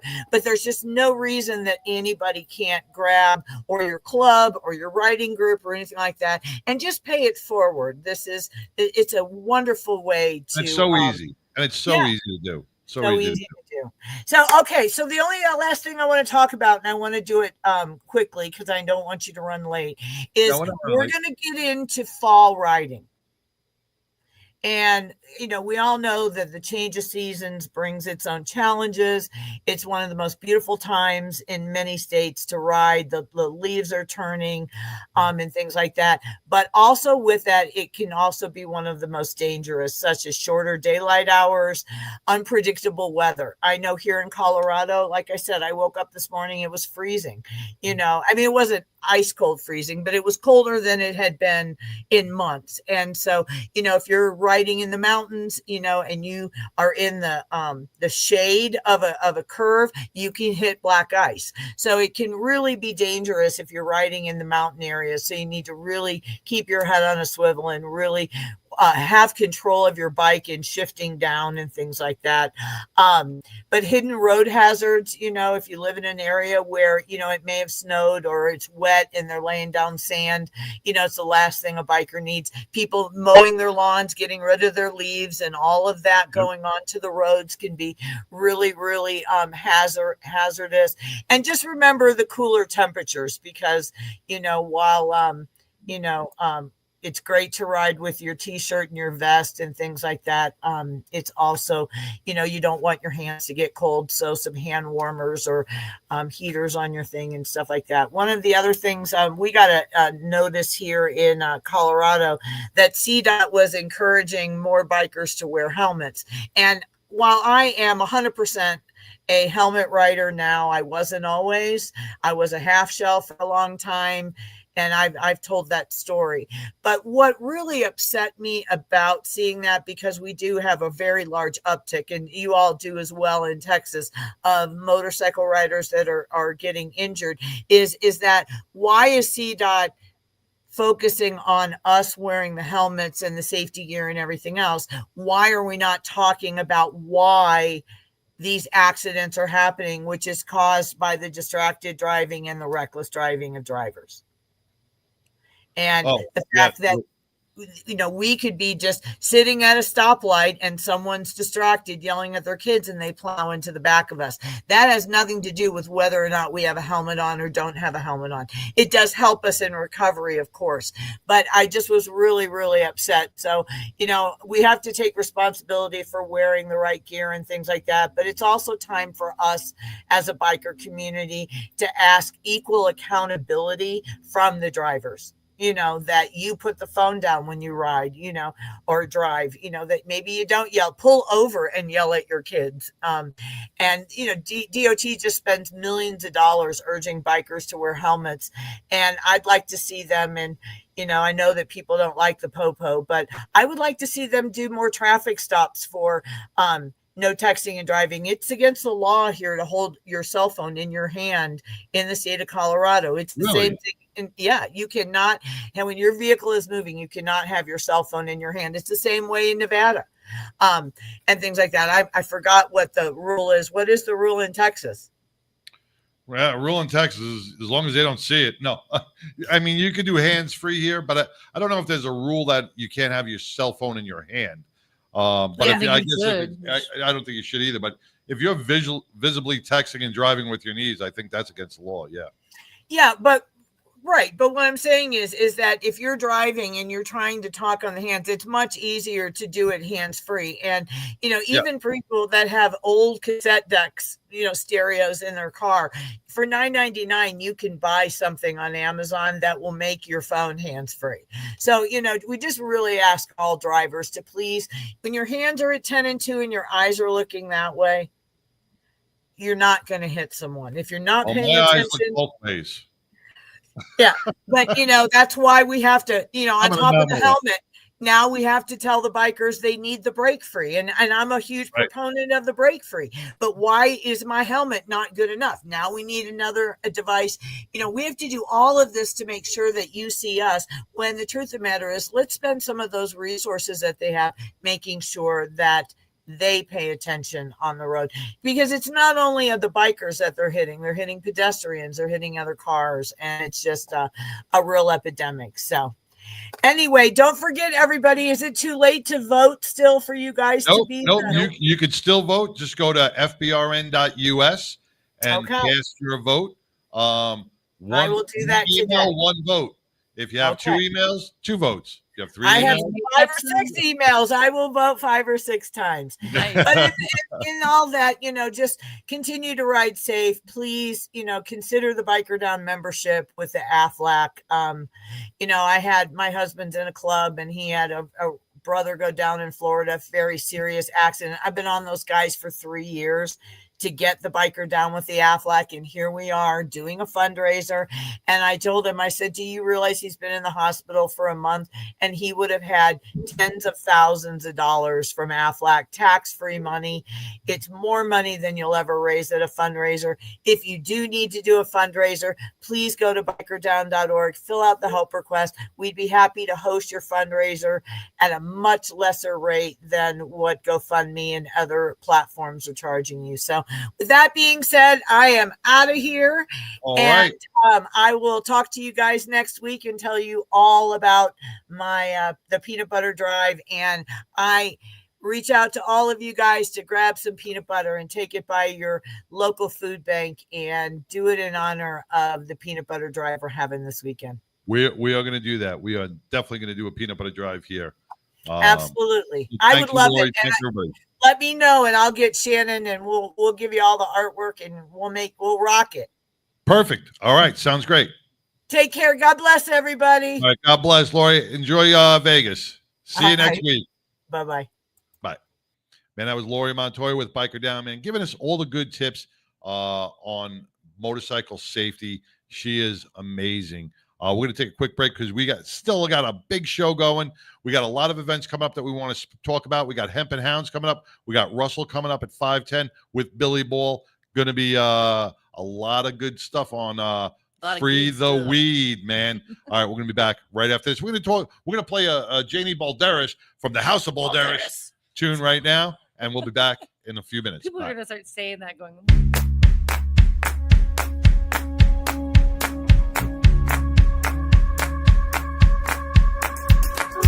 Drove a while and got to the church, parked the car outside, walked up them concrete steps, and what to my surprise, pushed open them double doors, and what did I see? I saw a choir singing and dancing.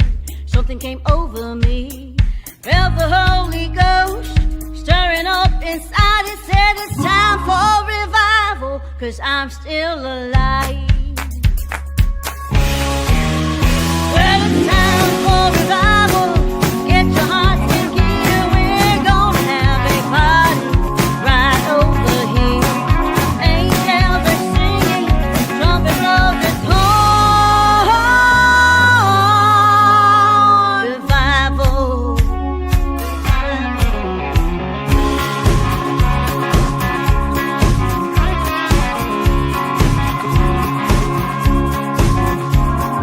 Preachers at the pulpit, congregations there, shouting a big amen with arms up in the air. Hear a hallelujah way in the back. My body starts a trembling. That Holy Ghost is right. Feel that revival straight up in my bones. Well, it's time for revival. Get your hearts in gear. We're gonna have a party right over here.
Go ahead.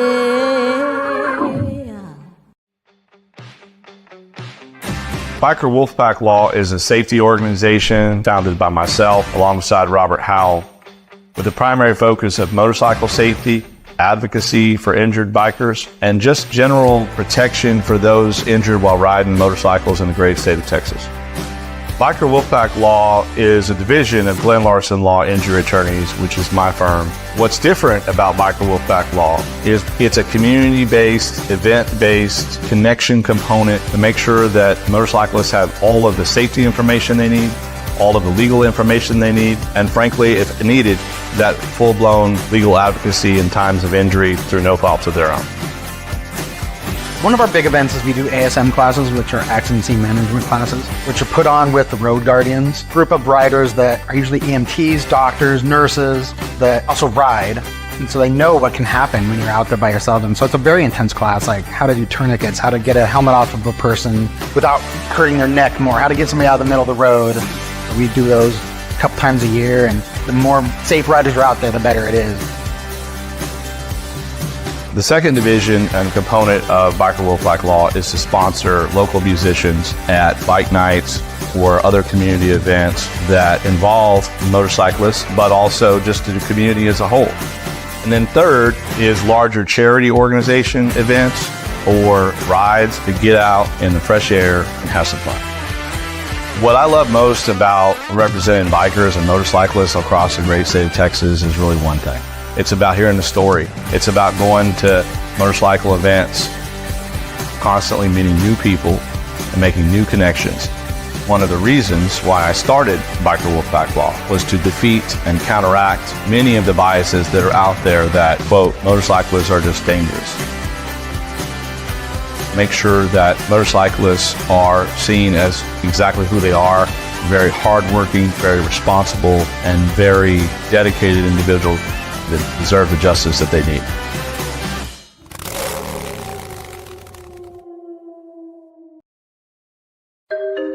I was in an accident 12 months ago to the day.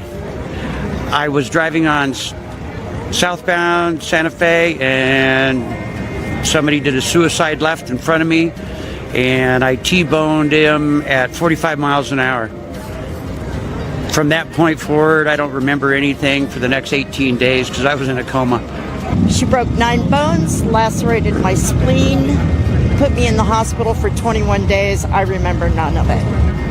Biker Down was founded in 2011 after riding several rides over the summer and seeing, tragically, my friends get injured. And I felt that there was a need missing in Denver and in Colorado for an organization that helped the biker community. As you may know, the bikers are one of the most charitable entities out there, and what we do is provide them a variety of services such as medical equipment, financial assistance if necessary, and a plethora of resources to help them stay afloat during the hardest time of their life, which is their recovery. You know, my biggest hope is that I'll never get another phone call that a biker's gone down, but you know, that's not realistic. So I think my true realistic dream is that we can help as many as we can help, because it is life-changing for them. Certainly donating and volunteering your time, and even if you can't do that, attend our events. You know, attend our event and get a $20 t-shirt for your $20. You know, those kind of things make a big difference in a small nonprofit like ours.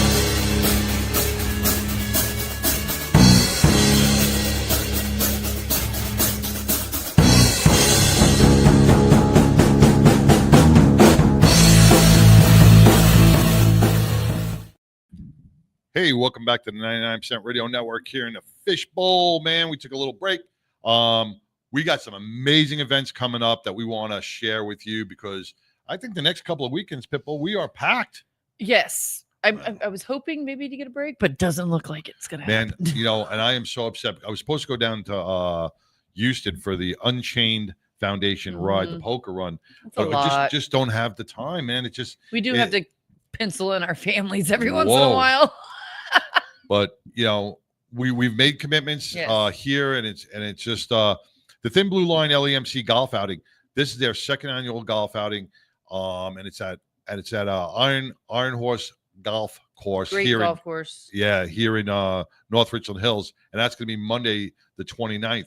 And the weather's going to be nice. It looks like it's yeah, cool. it does look nice. It cooled off. Can you feel it? I feel it. Off. Yes. We are at a nice, cool 89, I think. All right, we broke past the 90 barrier. Thank God. Because it rained last night, so yeah, it's a little cool. So I think it's going to be really nice this weekend. Okay. Last year we went. I remember last year it was kind of funny. You guys were down there. I was at home. Yep, and then you decided to come because I had to get the kid to school, and then I saw you at the beverage cart getting a delicious Bloody Mary, and I was like, you know what? I'm not doing anything. All those Bloody Marys were out. So I got on down there, stole a golf cart, and literally the first turn I make, you're at the beverage cart. Or I see the beverage cart, and then you guys happen to just meet. It was like perfect. And they had this, but it wasn't the Bloody Mary she made me. It was some kind of pink, fruity something that me and Tigger had. And yes. Was it good? Well, this year we have a home. I don't have to steal a cart. But now we have a home. We will be on the party hole number 9, man, where we are going to be the Caddyshack crew. Best I could do for Caddyshack. That's it, man. It's easier to find a Caddyshack male outfit than it is a female outfit. But we are still looking for singles, doubles, triples, and foursomes for the game. Yeah. Well, clarify that for the game. Unless, I mean, there'll be an upside down pineapple hole. Not at our hole. No, but you can still register to play in the game. We are still looking for singles, doubles, triples. We'll place you somewhere for the Thin Blue Line. Just go on to the Thin Blue Line LAMC Golf Classic, and you can. Could you put up that flyer real quick? And register. All the money raised from the Thin Blue Line will go to our law enforcement officers and families across the state of Texas who have been injured in the line of duty. We need to help out and support our first responders. There's the flyer right there. Please get on and if take off Monday, give yourself a decompression day and come on out and play some golf with some great people, man. It's gonna be a lot of fun. A lot of fun, and you also get lunch. There's a auction. Yep. I got some really cool stuff last year. I got the Harley blanket that I still use today. Yeah. But yeah, it was a beautiful day. I mean, it was a good time. Everybody seemed to have a great time. The food was good. And yeah, can't ask for anything more. Iron Horse, I love the courses because they have the old like train bathrooms. Yeah. I don't know what else to call them, but they're like little train cabooses. Yep. It's a bathroom. There's a bathroom. It's a bathroom. It's a bathroom. I like it. But it's cool, and it's a great day out with some great people, some great corporations, networking, and you're helping out the law enforcement of the state of Texas. So the Thin Blue Line LAMC golf outing, be sure to come on out on the 29th and be a part of something bigger than yourself, man. Aren't they helping the families of fallen officers? Of fallen and injured. Of fallen and injured officers, yes. And their families, yep. It's not just the fallen officers, fallen and injured officers. And helping those families, because it's tough when an officer goes down, then you got the whole family that, because they depend on that. Yeah. And if he's not getting paid, like I said, the bill payments, they don't stop. The light company, the gas company, the mortgage company, the car payments, they don't care if you got hurt. F you, pay me. F you, pay me. They're like the mafia. Pay me. They don't care about, they don't want to hear about your woes. They just want to be paid. And you know what? The Thin Blue Line steps up and they pay. The Thin Blue Line just gave a huge donation to an officer who's battling cancer. And that really helped the family out so much because that helps in the healing process as well. Well, yeah, because now you're not worried about, you're not focused on bills. To pay the bills. You can focus on healing and helping out your loved one. Exactly. And Massimino from Italy. Thank you, Massimino he is one of our most loyal fans from Italy.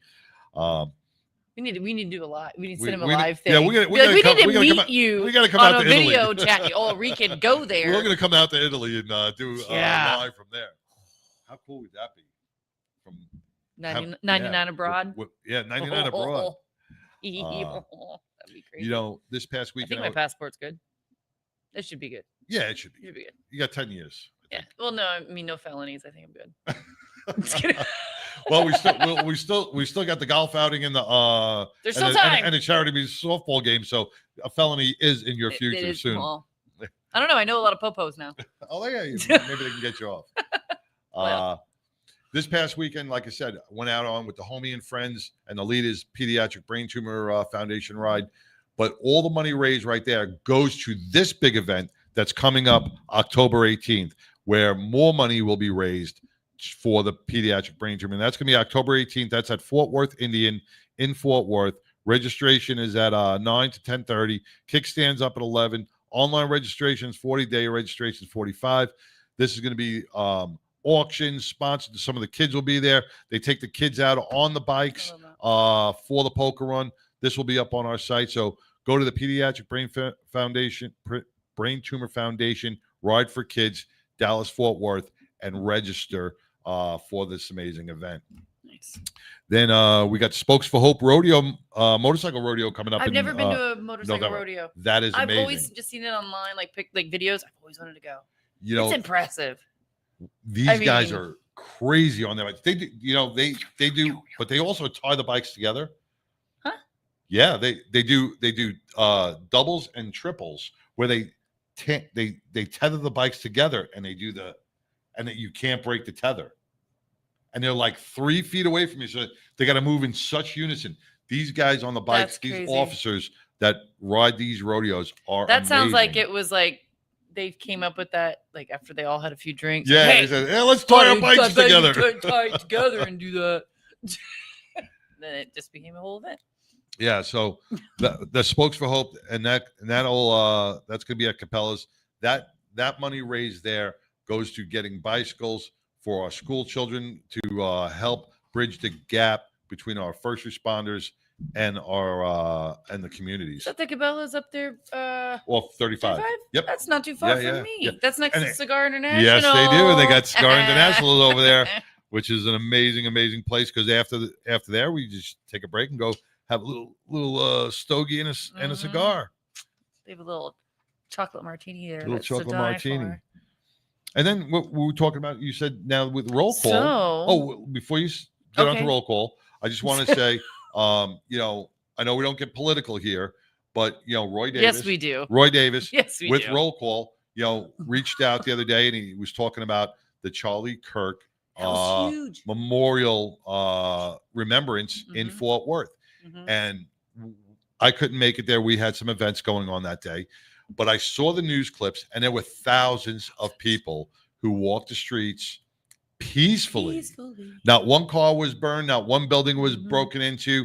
No assaults, no violence, no nothing. It was a day of remembrance. And if maybe a parking ticket, but that was it. But if everybody could just look on that day, like Charlie Kirk or not. Look at this picture. Look at this picture. Right. Like Charlie Kirk or not, look at that remembrance, and you can feel the humanity and the love and respect through everybody. So, that was definitely what I saw in the news. And from what I've heard was an amazing, amazing event. And God bless Roll Call for being a part of that and Roy Davis. So now you with Roll Call are taking it a little step further. So I'm just, I need more hats to wear. So I got asked to help them out with their fundraising committee. So I'm going to be helping them out, seeing how it goes. And I know we already have an event coming up April 11th. We're going to do a car show coming up. But yeah, I'm going to be on the committee with Roll Call now, doing their fundraising. Oh, very cool. Yeah. Because once again, these are all these grassroots agencies like the Thin Blue Line, LEMC, like Roll Call, that gives back to the veterans, the Thin Blue Line giving back to our law enforcement. They are not government funded. They don't get any money. They don't get paid. Don't get paid. They don't get paid.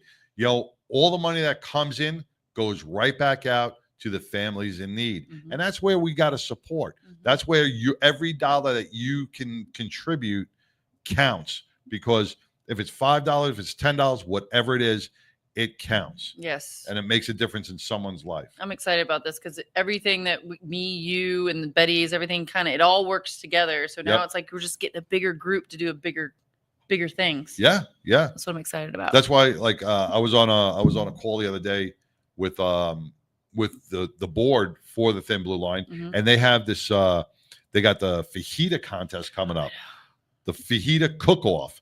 It's the 16th annual Thin Blue Line LAMC Fajita Cook-Off, and that's going to be January 31st at the Roadhouse Bar and Grill in Hockley, Texas. I was there last year. What an amazing event. You walk into the parking lot and you get fat because you just smell this amazing food. everywhere you walk. It's healthy. Oh my! It's just right. Huh? Fajitas are healthy. Yeah, fajitas healthy. It's grilled meat and vegetables. Yeah, it's healthy. It's healthy. We keep telling ourselves that, but you know what? It is just minus the tortillas that are 200 calories each. But there's so much things going on. They'll have bounce houses for the kids. They'll have events going on, music, games. They'll have auctions, giveaways, raffle tickets. There's so much going on. So if you're in the Hockley, Texas area, that's down by Houston. If you're a restaurant, you want to get involved, then I'll reach out to the Thin Blue Line, LAMC. They want to do some fajitas. They want to do like some little restaurant battle, which would be pretty cool. So a lot going on, man. Show off your meat. Show off your meat in your fajita. And this is radio for a reason. That's why we like to uplift these people, these organizations, foundations, just like TK here with the celebrity softball. We want to bring this to you because no traditional radio or TV is going to pick up on these, because if it doesn't bleed, it doesn't lead. But you know what? If it supports, we report. I was going to say, I don't know what to say. If it supports, we report. And that's what it's about, man. That's what the 99 is all about. It's my rhyming is rubbing off on you. Huh? My rhyming is rubbing off on you. Yep, your rhyming is rubbing. Your rhyming is rubbing off on me. On you. Anywho. I'm excited about the celebrity softball thing. I'm not gonna lie. Like, I'm a little overwhelmed by everything going on that weekend. Like, I'm going in blind. Are you gonna be celebrity shell shocked? Well, no, it's not that. It's because I work with a lot of men. They don't give me the details on things. I don't even know what time I'm supposed to be there. No, I mean, even with the other events, I don't know what I'm supposed to wear. I need to know what outfit. Jersey and shorts. No, I get the day up, but there's a party the day before. Now I find out there's a pool party and all these things. I'm like, oh my gosh, I gotta go shopping. The pool party, you don't have to worry about clothes. It's just I'm sure. As you, I'm sure. Yeah, I'm telling you, it's a naked pool party. No. Yes. I will. No. I will watch. You guys have fun. No. But yeah, that's gonna be a lot of fun, man. And for the price, we're gonna put up a promo code. Mm-hmm. We're gonna be giving away. I can't believe he donated another 150. 200 tickets. 200 tickets. We purchased 50, person. and he gave us 150 tickets. Thank you, TK, and the Celebrity Softball Classic for doing that.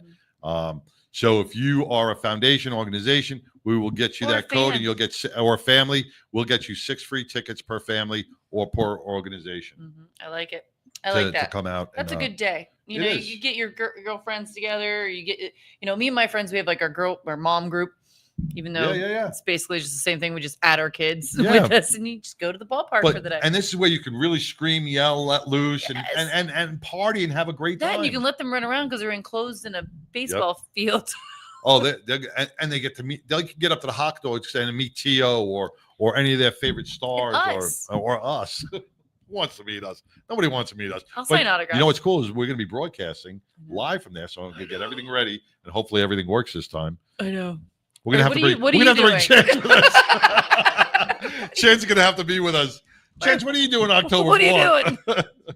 You're going to have to come with us. He's trying to think of something else to do. Yeah. He's like, I was just going to enjoy myself. That's right.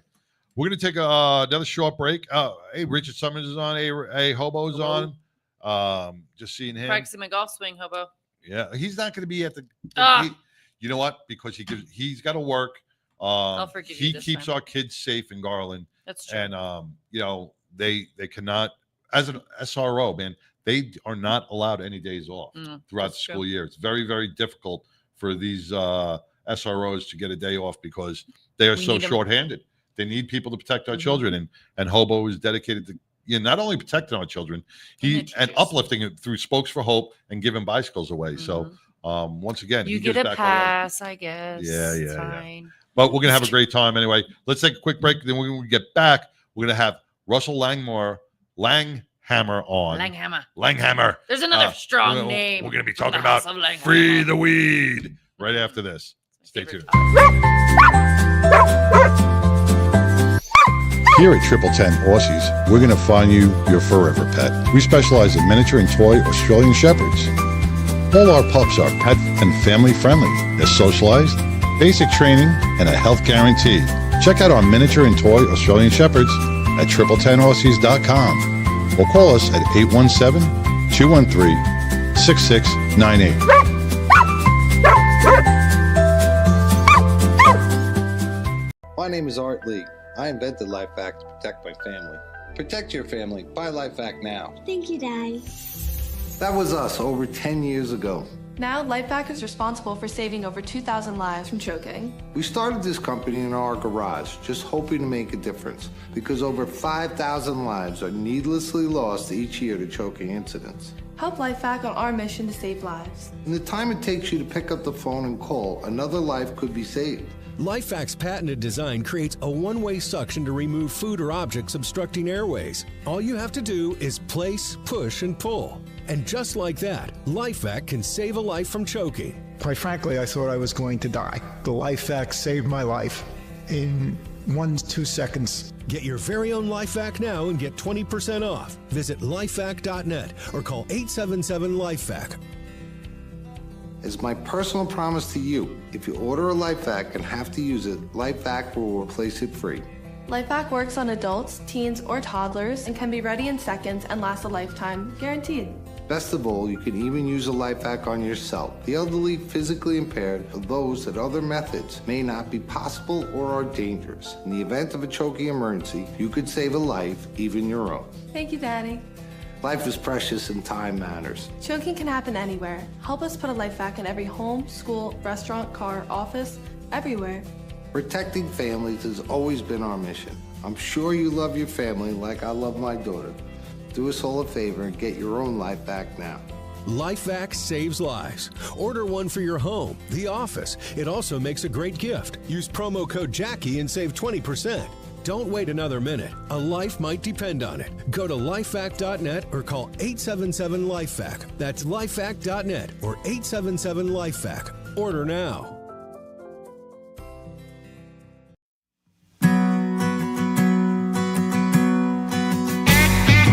I've been through heartaches. I felt the heartbreak. I know what real pain feels like. There are no words to describe how it feels. Whiskey will do tonight. Don't even judge me. You don't know me. Jesus knew me for so long. Even in bad times, I found the good times. Living this country song. Whiskey and Jesus, they ain't the same. Whiskey just numbs the pain. But with Jesus it'll last a longer time. More than just one day. And whiskey and Jesus, they ain't the same. Whiskey just numbs the pain. But with Jesus it'll last a longer time. More than just one day.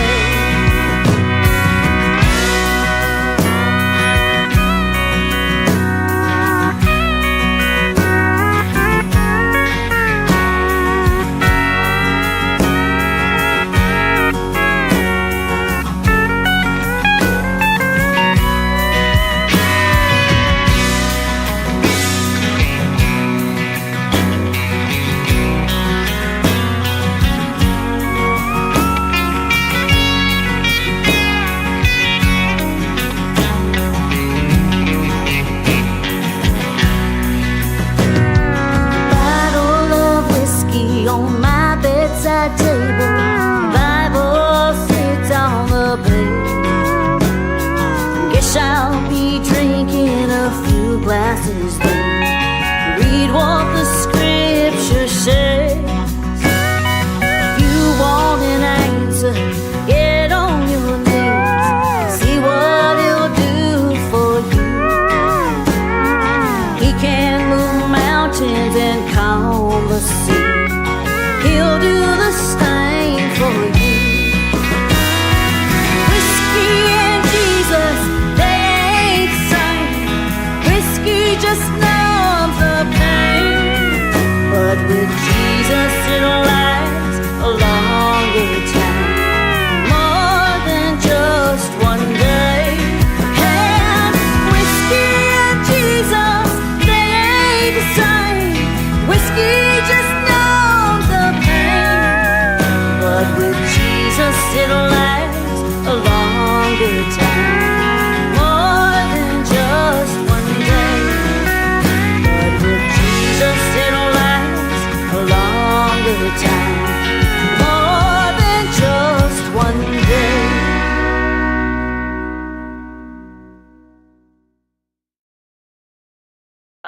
Hey, welcome back to the 99% Radio Network here in Fishbowl. And don't forget to go to fbrn.us And vote. And vote for your favorite host and the show of the year and multi-show and talk show. All the things. Man, because if we win this year, we will be the only show in 16 years to have hit the trifecta. Oh. How cool is that? That just be some That'd salt be in somebody's wound. Yeah, it would. Yeah. Yes, it would. Yes, it would. Woo! Yeah, I can feel it burning now. Because last year we won the Legacy Award. You guys were on the cruise though, so unfortunately, I had my kid. He was sick, so I couldn't go to the award show. I had a dress and everything. Aww. But no. But this year we will. Now we're going. This year we will be. I don't know. Are they doing the award show anywhere special or this year, or do you know? She hasn't announced it yet. All right. But that will be a lot of fun. The Ritz. I'm just kidding. I don't know. Do they have a Ritz here? Is that a thing still? I don't know. The Ritz. Carlton. I don't know. Every time you say the Ritz, what was that show? What was that? Bringing on the Ritz. Yeah, but those two guys when they were just those two. Night at the Roxbury. Yeah, that guys at the Roxbury. That doesn't even connect. But I don't know how I did that. But when you said the Ritz, all I'm thinking is the Night at the Roxbury with those two guys, man, just going in and just being old swagger and stuff like that. Maybe some of our people know who that is. Yeah. He's Russell on yet? He's on smoking. All right. We're gonna bring in Russell Langhammer, man, with Free the Weed. Russell. Wait, I can't do Hey it. guys. What's going on, brother? Medicating. I knew it. Medicating. All right. Hey, just Billy wasn't feeling too well, so she had to leave. So it's all you, brother. I'm here to represent y'all. Thank you. I will partake. For the viewers that do not know you, Russell, give us a little background about you and who you are and what you're about. Yes, sir. I am a former athlete and airline industry professional who is now disabled, and I use cannabis and psilocybin to help me keep going in life. I'm on my fourth pacemaker. I have a broken back. I have a brain injury, but I am a successful advocate for whole plant medication such as cannabis and psilocybin. And I'm a 60-year-old grandfather. I'm a very happily married man. I speak Spanish, German, and English fluently. And I'm going to use those languages to advocate for the plant because it's time to free the weed in Texas, y'all. Now, when you say free weed in Texas, Free the weed. Free the not weed in free Texas. Weed. I'm good with free weed too, man. Free the weed in Texas. Hey, it's God's gift. It's God's gift to us, guys. And now people want to make it illegal, and they want to charge out the ass for it. I'm sorry. Mm-hmm. I remember when I told $20. Yeah, I'm still, I still don't think the politicians should have the right to ban or make it illegal, because when you look at other states that have made it legal, who've opened it up to the free market, they're making a lot of money. And some states are like, no, we're not going to have it here. It's a plant that grows out of the ground, but you can't have it. It's the gateway drug. It's a gateway drug. But yet, you can go right down the street and buy. You can go to Walmart actually and buy a gallon of whiskey and give yourself a lobotomy by drinking it. And it's legal to do that. Right. Yeah, you can go to Walmart, buy a gallon of whiskey and a gun, And there's no regulation there's on no how much worries. you're going to drink on that handle, Right. but yet they're worried about me getting a pre-roll. Right. Shit. So what we're going to do is people like myself, we're getting the word out because now here in Texas, if you're over 21, you can get medical marijuana. I looked this up before the show today, guys. Recreational's not allowed yet, but you can get medical marijuana. And when you Google it, it's funny because they don't have all the information.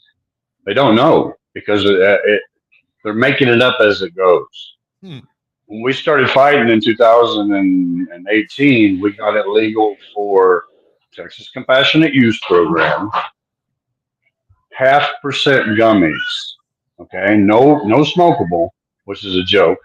But then our president at the time, Donald Trump, signed the hemp bill in the law, or the hemp deal in the law, which made it legal to buy THCA. That's why if you're over 21 in the state of Texas, you can go in and buy it now as THCA. You can buy Delta 8 or Delta 9 gummies.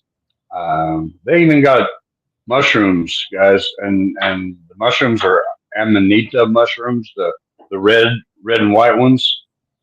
I don't like them. I only remember the blue ones. That was not. Well, it's not psilocybin, and that's what we're trying to get. But I mean, let's be fair. Our former governor, Rick Perry, is on the board for Ibogaine. What is that? And everything. Ibogaine is a drug. Is a plant that grows in Africa. It's a tree, and they're saying that it's going to put the opiate industry out of business. And they said that because I myself was addicted to opiates and benzodiazepines for 17 years. And I'm telling you, it is one of the hardest things to get off of. The Sackler family were full of shit. You won't get addicted because when they prescribed me Oxycontin, they told me you won't get addicted. This is time release. You won't get addicted. I remember it. But now they're fighting against this plant because this plant is taking the place of popping a pill. This plant is taking the place of drinking wine after work. A lot of people are starting to drink cannabis drinks. And that's why Dan Patrick Goab is really pissed off because Anheuser-Busch is one of his sponsors. You know, they want people in bars drinking rather than drinking cannabis drinks. Right. Because you're taking money out of their pocket. So it's all about big pharma and big corporation. There's actually a brewery down in Fort Worth I went to not too long ago that has the THC on tap. Really? Yes, sir. God You'd have to drink bless like a lot to get any kind of like that kind of buzz, but there's a little bit in it. Still, the fact that they're allowing it now, we've come a long way, guys. Pop Fusion. Yeah. And listen, I want to let everybody know when I got hired with American Airlines back in 1983, if I would have got caught using this plant, it would have ruined my whole career, guys. However, on the airplane, I could get Sudafed, which was the best speed in the world. If workers' comp doctors prescribed me hydromorphone, which is Dilaudid, they prescribed me hydrocodone, which is Lortab. They prescribed me everything under the sun, but they didn't prescribe me this medicine. Now, hopefully, in the future, they'll be able to prescribe this medication, and people won't have the hangovers or make the weird choices that I made. Because when I was on pharmaceuticals, I was a different person, guys, and that wasn't the person that I liked. I broke my back, and I was prescribed a bunch of that stuff too. And I took it like maybe the first few weeks because I mean, you're in a lot of pain. Yeah, I was on Oxy and all that. But I knew I had an addictive personality, so it terrified me to be on it. Did you feel like you were getting addicted to it, or? Well, I liked being on it. Oh, I mean, I liked being on it, but that terrified me. So like, I smoked, and so I still did, and so that's what I did. I medicated that way, and I was able to like just take regular medicine, like just take an Advil maybe here and there. Right. Even now, I do not like taking medication. Did you like? Well, you were taking the Oxy, then you smoked, but did you feel that helped you get off the Oxy? Yeah. Yeah. Well, because I didn't feel like I was dependent on the pain med. I was like, because you right, have this edge, but like you can kind of tweak the edge just because, you know, you don't have to completely medicate to where you're comatose, Right. you know, where you're like, oh my gosh, I can't breathe, or, you know, I need to take a nap every 5 minutes because you're heavily medicated, you know, but just taking, you know, smoking a little bit and getting over that edge and just taking a couple Advil. That's all I do now. Yeah. I mean, I smoke constantly, but I take some Advil here and there. Right. But still, you're functional. Yeah. Yeah. You're functional, Mhm. sort of. Yes. Well, You should see me now. Now, Russell, with the medical marijuana, Yes, sir. You know, they say, yeah, medical marijuana for anybody that's over 21. How hard is it to even get a medical marijuana card? It's got to be like jumping through hoops. No, it's gotten a lot better because of you guys have given me, people like myself, platforms to speak. We have, and like I said, it's in the beginning stages. Right now, we have doctors that are starting to just teasing. Okay, prescribe it. My pain management doctor allows it. They also allow Marinol and Dronabinol, which is pharmaceutical cannabis. So if you have a medical marijuana card, because just like school me on this. So I get a medical marijuana. Where do I have to get it from You're gonna go to the medical marijuana dispensary. And they have those in here in Fort Worth? I don't know. I know about other states. I'm new to it being in Texas. Honestly, are they here in Texas, Russell? They have a mail order pharmacy. They have three, I believe it's three participating pharmacies that will send you your gummies. But I'm sorry, man, those gummies won't work for me.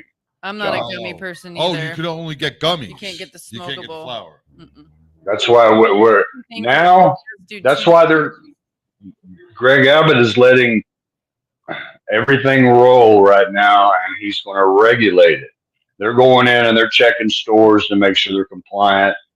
Don't sell to anybody under 21. Yeah, and that's the other thing. Those stores need to be compliant so it doesn't fuck it for everybody else. Because I saw a couple of like hidden camera cops going into some of these vape shops, and they were trying to be like, "Oh yeah, we're still selling these hush hush under the table." I was like, "Don't do that shit," because you just did that to a cop, right? And now you're making the whole thing look bad. Right. Well, it was another one back in earlier in the year. I remember Dan Patrick walked into some a smoke shop in Austin, and the minute he walked in, the girl said, "I need to see your ID," and he goes, "I'm Dan Patrick." She goes, "I don't care. I need to see your ID," because they were ready for him.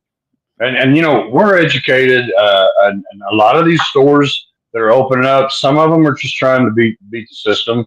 Some of them are legitimately trying to help people. Yeah, guys. I know you can tell in Fort Worth, people walk a lot differently around CBD because I'm going to be honest with you, Tarrant County has been one of the worst when it comes to cannabis prosecution. Where I live. Really?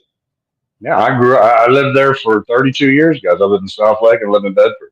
Of course you lived in South Lake. Just kidding. Until I got sick. Once I got sick, I had to come back over here to Oak Cliff. Of course. But you know what? Living in Oak Cliff, guys, I saw I was in Keller. Both sides of the fence. I saw both sides of the fence when it comes to politics, and it really is disgusting because they'll arrest somebody over here for a gram of weed just because they're trying to find other shit on it. Right. But over here in Oak Cliff, they have their own rules, and it's not like living in South Lake. Let's put it that way. I'm glad I learned to speak the language, but you know, it taught me. It taught me to overcome a lot of things, and where else is it better to learn about cannabis than the Mexican hood? It is kind of like crazy, like full circle in a way, because like growing up, I mean, not gonna lie, I've been smoking since I was probably like 13 years old. But at first, it was because you're like the rebel kid, and you're like, you know, that you're smoking behind the school, you know, that kind of thing. But you know, I consistently have done it. I mean, it's because I really do function on it. It's not because I'm just, you know, getting high and playing video games and shit like that. So it's funny now in my 40s. Yeah. Because now I'm in my 40s, and, you know, of course your parents have always been on you about it and things like that. So now I'm like, they've seen me in my life still always I noticed it consistent with that. But now it's like, it's kind of neat to see it now. People realizing that why I was doing it, what the real benefits of it are, that there Right. is benefits to it. It's not just a pothead. Right. You know? Exactly. Guys, let's be honest here. In the 8th grade, I would steal it from my mother and use those red rolling machines. The little, yeah, I know what you're talking about. The red rolling machines, and I would be smoking a joint. I'm talking 1978. I was in the 8th grade, and the bus, I could see the bus coming. And try to get it off, and my day would go so much better. Then I incorporated it into my sports. Yes. Before track meet, I would always be nervous because I never lost. I never wanted to lose, man. I was a hurler and I ran on the relay, and all the brothers used cannabis.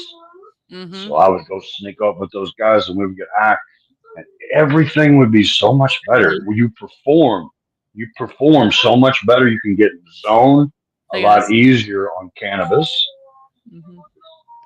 Football was great, guys. I had a story. We were in, I played basketball. I was pretty good. I mean, I had scholarships and things like that. I was pretty good. I was always in the paper. But me and my buddy, after school, we went to go smoke, and we missed the bus to leave for the game. So I drove my Mustang to the game, and we smoked on the way to the game. Now, he was the star point guard, and I was the star post for the girls' team. And we show up in my car, fucking just stoned as fuck. But I had 32 points and 16 rebounds. And my mom came and took the car and drove, and I had to get on the bus. And I sat right in front of my coach, and he's like, pissed off. He's like, "Don't you ever get high before a game again." I turned around. I was like, "Why? I made the highest points of the season." You know why? Because you don't have any inhibitions. What if you can get high and not get paranoid? Because a lot of people get paranoid. Yeah, I never have paranoia. Well, they're over medicated. Let's talk about that. I know a lot of my friends. One of my friends, he's a movie star, came and stayed with me back in July, and we were working out, training, and I offered him some cannabis, and he goes, "I'm good." I go, "Why?" He goes, "It makes me paranoid as hell." And I said, "Well, you got an endocannabinoid deficiency." Okay. Yeah, you guys hear my granddaughter and my wife in there. See, that's another thing. My grandkids now, back in the past, they were scared to death of me when I was on opiates because I was always in a bad mood. I was in pain, and they'd want to jump up in my lap or want me to jump in the pool with them and play. And I was not a social person when I was on opiates. But now my grandkids come, and I am just I love my grandkids. It's awesome. Yep, I agree. I'm a different person, and you know what? I like this person better on camera. Well, and that's what it's all about. It's about living your life, being happy with your inner body and being and your inner soul. And some people, cannabis is a way for them to communicate with other people because it lowers their inhibitions. It gives them a little bit in more, a good way. In a good way. And no, guys, some people are so shy. I'm autistic. Okay, I'm autistic. Yeah. I never would have accepted that, John. I never would have accepted the fact that I'm autistic with what they call ADHD, and I don't give a shit. I don't deal well with human beings sometimes. Right. If I use cannabis, I can talk to people. I'm talking to people here. I hope the audience tonight is 1 million people in the Metroplex, and they're going to get something out of this because I really sincerely feel amazing about this plant. And nobody belongs in jail for this plant, guys. Sorry. I agree. I agree. See, I can be my husband laughs at me because I can be on here and I can talk to people, I can chat and be out of somewhere. But if I go to Walmart and I see somebody I know, I'm like, and I dig them because I'm like, I hate, like, sometimes I don't want to be. Yeah. But there are people out there that don't understand that people are somewhat introverted or they don't know how, both. Yeah, or OCD Extremely or both. Right. And this plant gives you the opportunity to communicate, to be able to express yourself, to be able to blend in with society. It gets that edge off. Gets the edge off. Cannabis is a huge icebreaker, guys. It's like having a glass of wine without, getting pulled over. Right, but that's socially acceptable. See, it's socially acceptable to have a glass of wine to get the edge off, but you can't have a joint. Or they So think. it's and right there it shows that it's the stigma. Mhm. It's the stigma that. But we've come a long way, John. We have, Yeah, we have. and honestly, I love how she talks about it openly and she's honest about it. I mean, it helped me get through my teenage years. Yeah, like she said, it helped me get through my teenage years. It helped, and the whole time we were breaking the law. That's not right. I went to jail for it. It feels good to be bad. You didn't stick on my record, but Hey, listen, Cheech and Chong have been trying to break this stigma for how many years? I'm glad you brought that up. Cheech and Chong is based in Dallas, Texas now, and they have contacted me. The gentleman, his name Andrew Brandt. He runs Cheech and Chong LLC, and they're trying to open up as many legal dispensaries in the state of Texas as we speak. I would like to get him on your show. That would be wonderful. Absolutely. Without a doubt. Andrew's a great guy. He's a young kid. They grabbed him because he used to do franchises for Smoothie King, and he was a big stoner. So they're like, okay. I was tickled to death when they said, "Hey, Hammer, Cheech and Chong wants to talk to you," and I'm like, I met Tommy once, but not in person. I met him on FaceTime. Him and his wife Shelby, but never met Cheech. And I was like, "Oh yeah." I met Andrew Brandt. He's like, "No, I represent them." Wow. And I would love to put him on your show because he knows all the laws when it comes to cannabis. Hemp. I might get starstruck on that kind of show. Well, let's. I don't want to cut you off, Russ, but But he's gonna cut you off. I got to cut you off. But yes, let's get that done. Let's make it for sometime in October or November, whenever you can schedule it. We'll make that happen. I think Billy's going to pick me up and bring me to the studio. I know exactly where you guys are at. Right there off 183 and 157. Don't tell everybody. Yep. Sorry. Yeah, I'm stoned. I can't. I know Grandma. Yeah, because we got to get ready for the Mongo log. So, Russ, hey, let me cut you give off. him my best. All right, brother. Always a pleasure. Keep up the good work, man. Keep us educated. Puff, puff, pass, and free the weed. Free the weed. Free the weed, man. Thank you, Russell. Adios, Langhammer, man. Telling us how it is, the truth, the laws. And, this impacts so many different people. And he brings it to us straight up from Oak Cliff, man. So thank you, Russ. It's my favorite time. Appreciate it. And see you soon. See you next week. Man, we're going to take a quick break and bring on Mongo with the Mongo log because I'm sure he has a lot to talk about this week right after this. Do this. Hey, I'm Amber. I'm with AM Special Pickles, and I ride with the 99.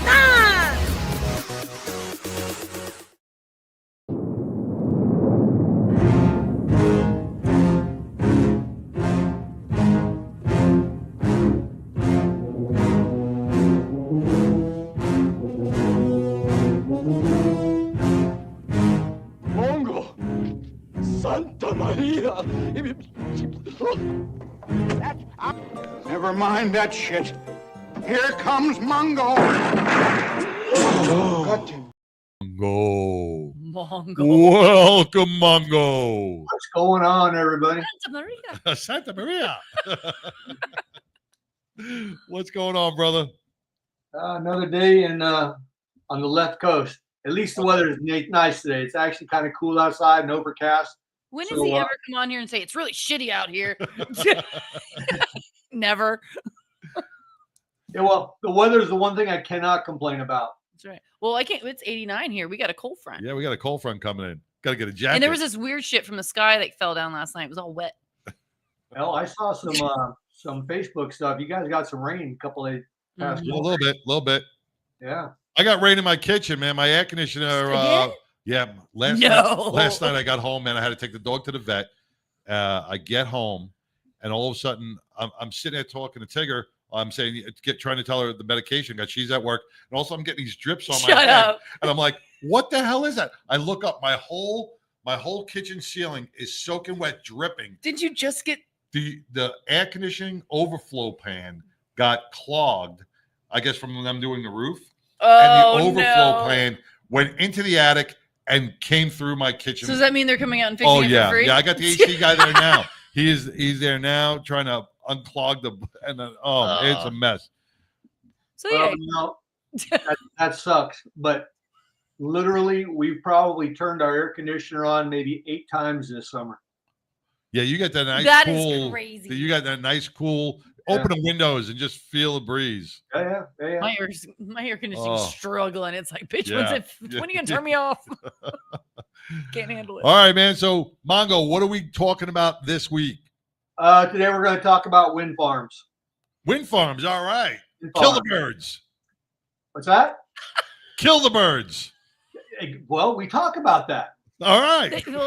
So you know. Survival See, of the fittest. I'm not even educated. I know wind farms kill birds. He's not even stoned. All right. Let's put All right, on. here we go. Get ready for the famous Mongolog. All right. Wind farms. Humans learned to harness wind energy a long time back with the sailboat and windmills. Now, developments in technology have made it possible to generate electricity using the freely available wind. But like a shiny apple with a rotten core, there are hidden aspects that complicate its allure. Yes, the wind is absolutely free, but the cost of wind farms is anything but free. These towering monsters are not only ugly, but they are also the least environmentally friendly.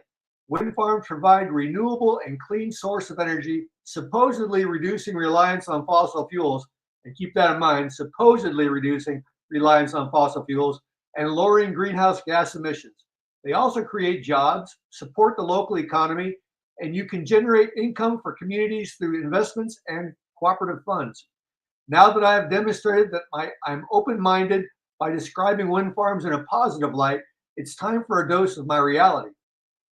Wind farms have several drawbacks, including their impact on local wildlife, particularly birds and bats, which may collide with the turbines. Additionally, most normal people find wind turbines visually unappealing, and there are concerns about noise and land use associated with their installation. In December of 2024, after losing his bid for re-election as our president, Sleepy Joe Biden went on a last-minute going out of business spending spree with our money. His administration awarded over $100 billion in grants created by his signature climate law, the Inflation Reduction Act. Crossing the milestone of $100 billion awarded shows just how quickly they are getting these funds out the door into these communities so they can make a real difference for the American people. Now, don't be fooled by the terms communities and American people. Basically, that just means corporate CEOs and politicians who will pocket millions of dollars in kickbacks. When these funds are obligated, they are essentially guaranteed and protected. They become subject to the terms of the contract. So when these contracts are signed and executed, they become a matter of contract law and more than a matter of politics. So for the green energy agenda, this was a huge victory. Not a victory for Mother Earth, but for the left to siphon more money from we the people. Biden was temporarily brought out of his cryogenic crypt just long enough to suck more money from the gullible country. For his part, on his first day in the Oval Office, President Trump signed an executive order that attempted to slow the growth in this country's wind generation capacity.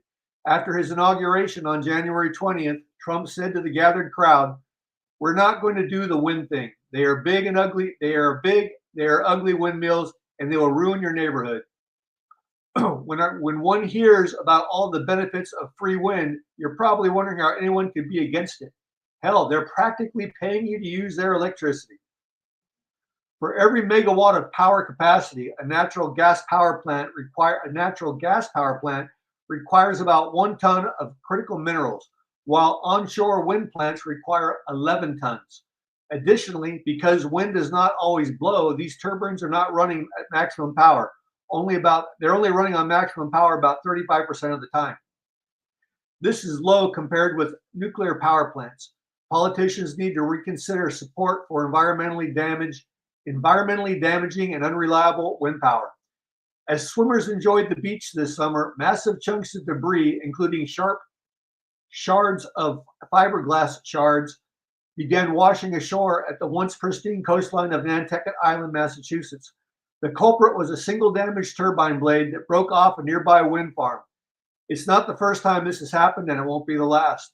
This fiasco highlights not only the physical hazards posed by these wind turbines, but also their environmentally irresponsible as well as an unreliable energy source.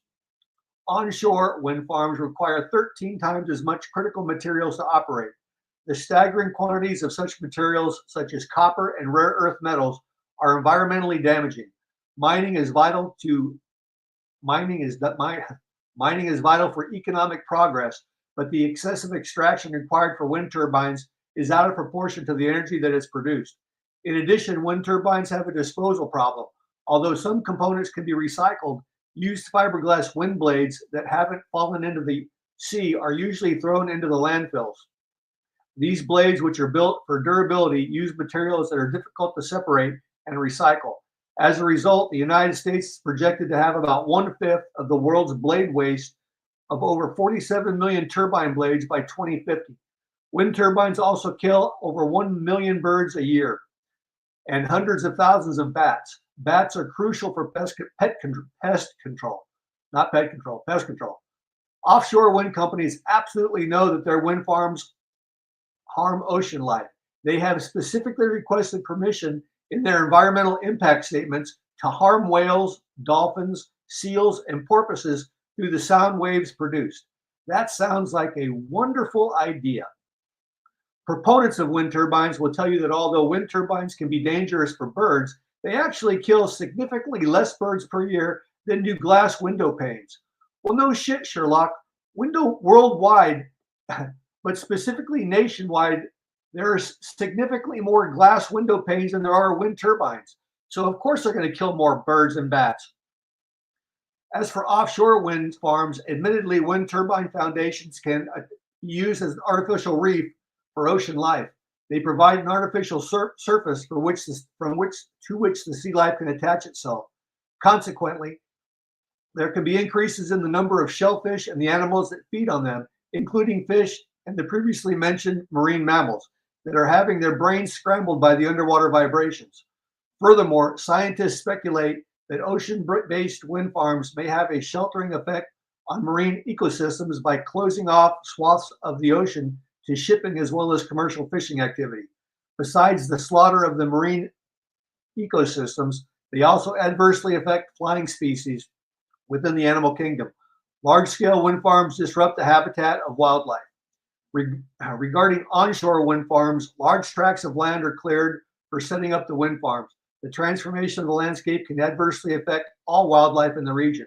As for offshore wind farms, the energy produced by the offshore farm is typically transmitted back to the shore via underwater cables. This energy radiated from these cables, however, is harmful to a long list of aquatic life that I can't even begin to pronounce, and I tried, and there's too many of them. And I will omit listing them all, but sea turtles are on that list, and right there, that's bullshit.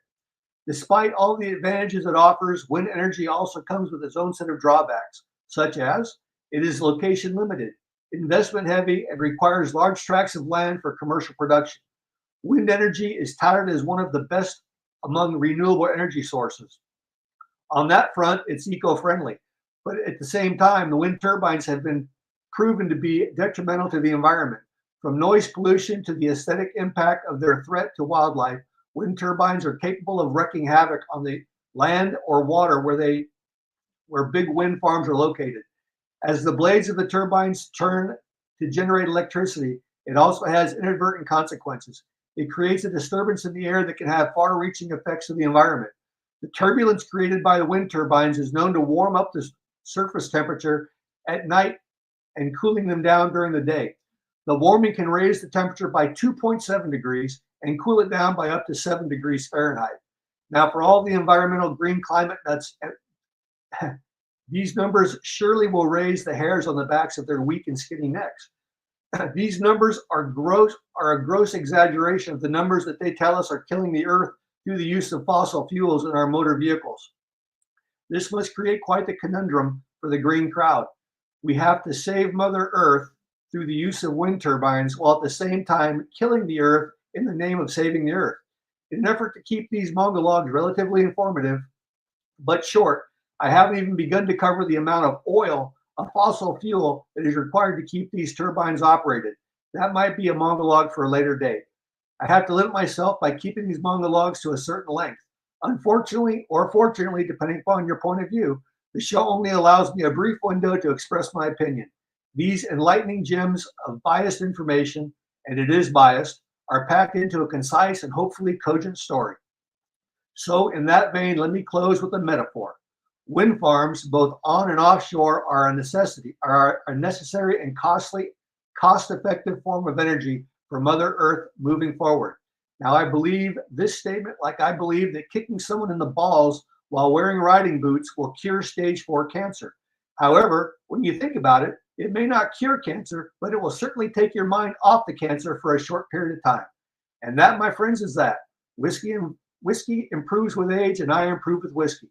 My name is Mongo. Whiskey goes in, wisdom comes out. I smoke cigars and I know things. Mongo is out. And there you are. I love it. Oh, yes. Just like free the weed, knock down the wind turbines, man. You go out to West Texas, and I'm sure, Mongo, when you lived here in Texas, you were out there. You see the thousands and thousands of acres that are taken up by these stupid-looking windmills. Yep. And now you drive by them, they're not running. And That's right, true. They're not running. Many of them aren't running. And then you see these commercials for $150,000 a year, $175,000 a year. You climb one of those and you go change your belt. And we're spending so much money on the maintenance and the care for these things. And they use oil. They use all fossil fuels to even all run. the semis that have to carry one blade at a time. It does not make any sense. Plus, it's killing the bats, the birds, and anything else that flies Don't touch around. my bats. Yeah, but it's on the green agenda, and the green crowd's like, oh yeah, we got to have the windmills. They're horrible for the environment on many fronts. Yeah, I just don't. I'm not educated enough to know that. I'm educated enough to go, we don't need them. I mean, when I see them, you kind of go, because it is like, it's odd when you see a field of them. It's like, am I really seeing that? Like, it just. And they go on forever. Yeah, it is kind of like an aha, like, whoa, like, what is that? I don't know. Yeah, it's like a painting. Yeah. It's like a painting. It just goes on forever. And it's like, we don't need to take it off the wall. The late George Carlin, the comedian, man, said it best, man. This planet has been around for ions, right? It's not going to change. Nope. Okay. It will repair itself. It will fix itself. It's going to keep spinning till it doesn't spin anymore. That's why they have and I hate saying that's why they have the natural disasters. It kind of like replenishes itself, unfortunately, with doing stuff like that. We are killing it by doing these stupid things, man. It's just like COVID. We put masks on everybody, right? We lowered the immune system on everybody. And now everybody keeps getting sick. Everybody's got allergies. Everybody got all this stuff. Same. If we screw with the earth, what's going to happen is we're going to change the ecosystem, and we're going to fail it even further. Oh yeah, and they honestly did. They were complaining about the temperatures changing because of the all of the stuff that we're doing to the atmosphere by like 0.3 degrees. Well, this is changing the temperature by actual 1, 2, up to 7 degrees. Wow. That's okay because it's wind. That's because it's wind. Yeah. It's got to be damaging the ozone. It's got to be damaging so many things. Yep. All the polar bears. Oh, the polar bears. Well, I don't go where the polar bears are, so I'm not sure if they have wind farms there. But it probably can come up too.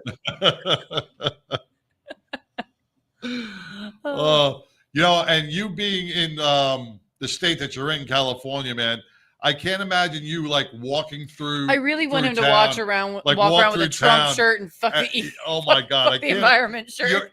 Mongo's head would explode if you like walk through Beverly Hills. His head would just explode, or Ventura Boulevard. What is it called? Valley. We were driving back from the gym this morning, and on one of the freeway overpasses, and we were taking one of the access roads. They had put up a long banner that went across both 2 lanes of traffic in both directions on the highway. And it said, "Welcome back, Jimmy Kimmel. We missed you." Oh my God. If I could have, and I was in my Jeep, so I couldn't roll my window down fast enough because I was trying. I was like, please. And we just kept on going. I was like, because my wife was driving. I was like, I wanted to yell something so badly, but yeah. It warms my heart to know that Jimmy Kimmel is back and Napa is recognizing him. I just love that people are like, well, you're taking away freedom of speech. You shot someone for freedom of speech, and now you're bitching about freedom of speech. It's so fucked up. And it's got nothing to do, that, Jimmy Kimmel has always been. He had bad ratings anyway. Right, Come on. But you know what? You can be free and say whatever you want, but when you start you can't disrespect be disrespectful to the human to an assassination, that's just pure evil. And putting conspiracy theories you can in say whatever you minds. want, but your boss, is going to say you can't. And in my opinion, the free market can do what they want. I mean, his show is not a right. His show is on because the ABC affiliates choose to put him on. And if they choose to take him off because they're offended by something that he's done, too bad. Right. Well, the one broadcast, I can't remember the name, North or something Star or something. Yeah, they're not putting it on no matter what. There's actually two large ABC affiliates that have many, many networks that are saying he's not coming back unless he issues an apology and makes a donation to the But and he wears a mega hat for every show. But you know what? That's all because Disney caved. Disney needed to cave. Disney was getting way too much. You know what gets Disney me? was getting extra. You know what gets me? And I don't want to really get into too many politics, but you know what? Tucker Carlson ain't back on. Joe Rogan ain't back on. They were both canceled. Kelly Markle, Kelly can't think of her last name. Clarkson? No. A lot of the right was canceled by the left, and they're all praising and all. They're the party of inclusion, but if you don't like what I like, then you're not included. Well, hey, Jeffrey Gray is on. He's going to be the coach of one of the Celebrity Softball Classics. Welcome, Jeffrey Gray, man. And he's like, who is Jimmy Kimmel? I think he's coaching my team. He may be coaching. I think he's the white team. Sideshow. Do you remember Jimmy Kimmel when he was with Adam Carolla on the Man Show? Yes. I remember the Man Show. He made fun of Oprah. He made fun of fat people, transgender. It depends on who's paying his paycheck. I would hope that he was being genuine because that show was hilarious. It was hilarious. And very inappropriate, but hilarious. Girls on trampolines at the end. I mean, come on. You know what? It's the hypocritical left. Yep. And that's what it's all about. And I'm going to end it right there. Mongo, once again, thank you for the famous Mongolog. Keep these things rolling. And I'm really hoping that you'll do those minute or two segments that we play during the week. We got to get those rolling as well. We want to get some. This is a bad week. We had a lot of stuff going on, but I will work on it. We need some cigar recommendations too. And do a cigar, do an aficionado thing or whatever we can do. We want to get you out there because a lot of people are tuning in. They want to know what you're smoking and you're drinking. They want to know. All righty. Well, take care. Brother. You stay well. All right. Adios, everybody. Be good, brother. Hasta luego. This is the 99% Radio Network, man, and we got a lot of stuff going on. Check out our Facebook page. Check out our website, and for all these upcoming events. Be a part of something bigger than yourself. And if you could be anything in this world, be kind. Peace. Don't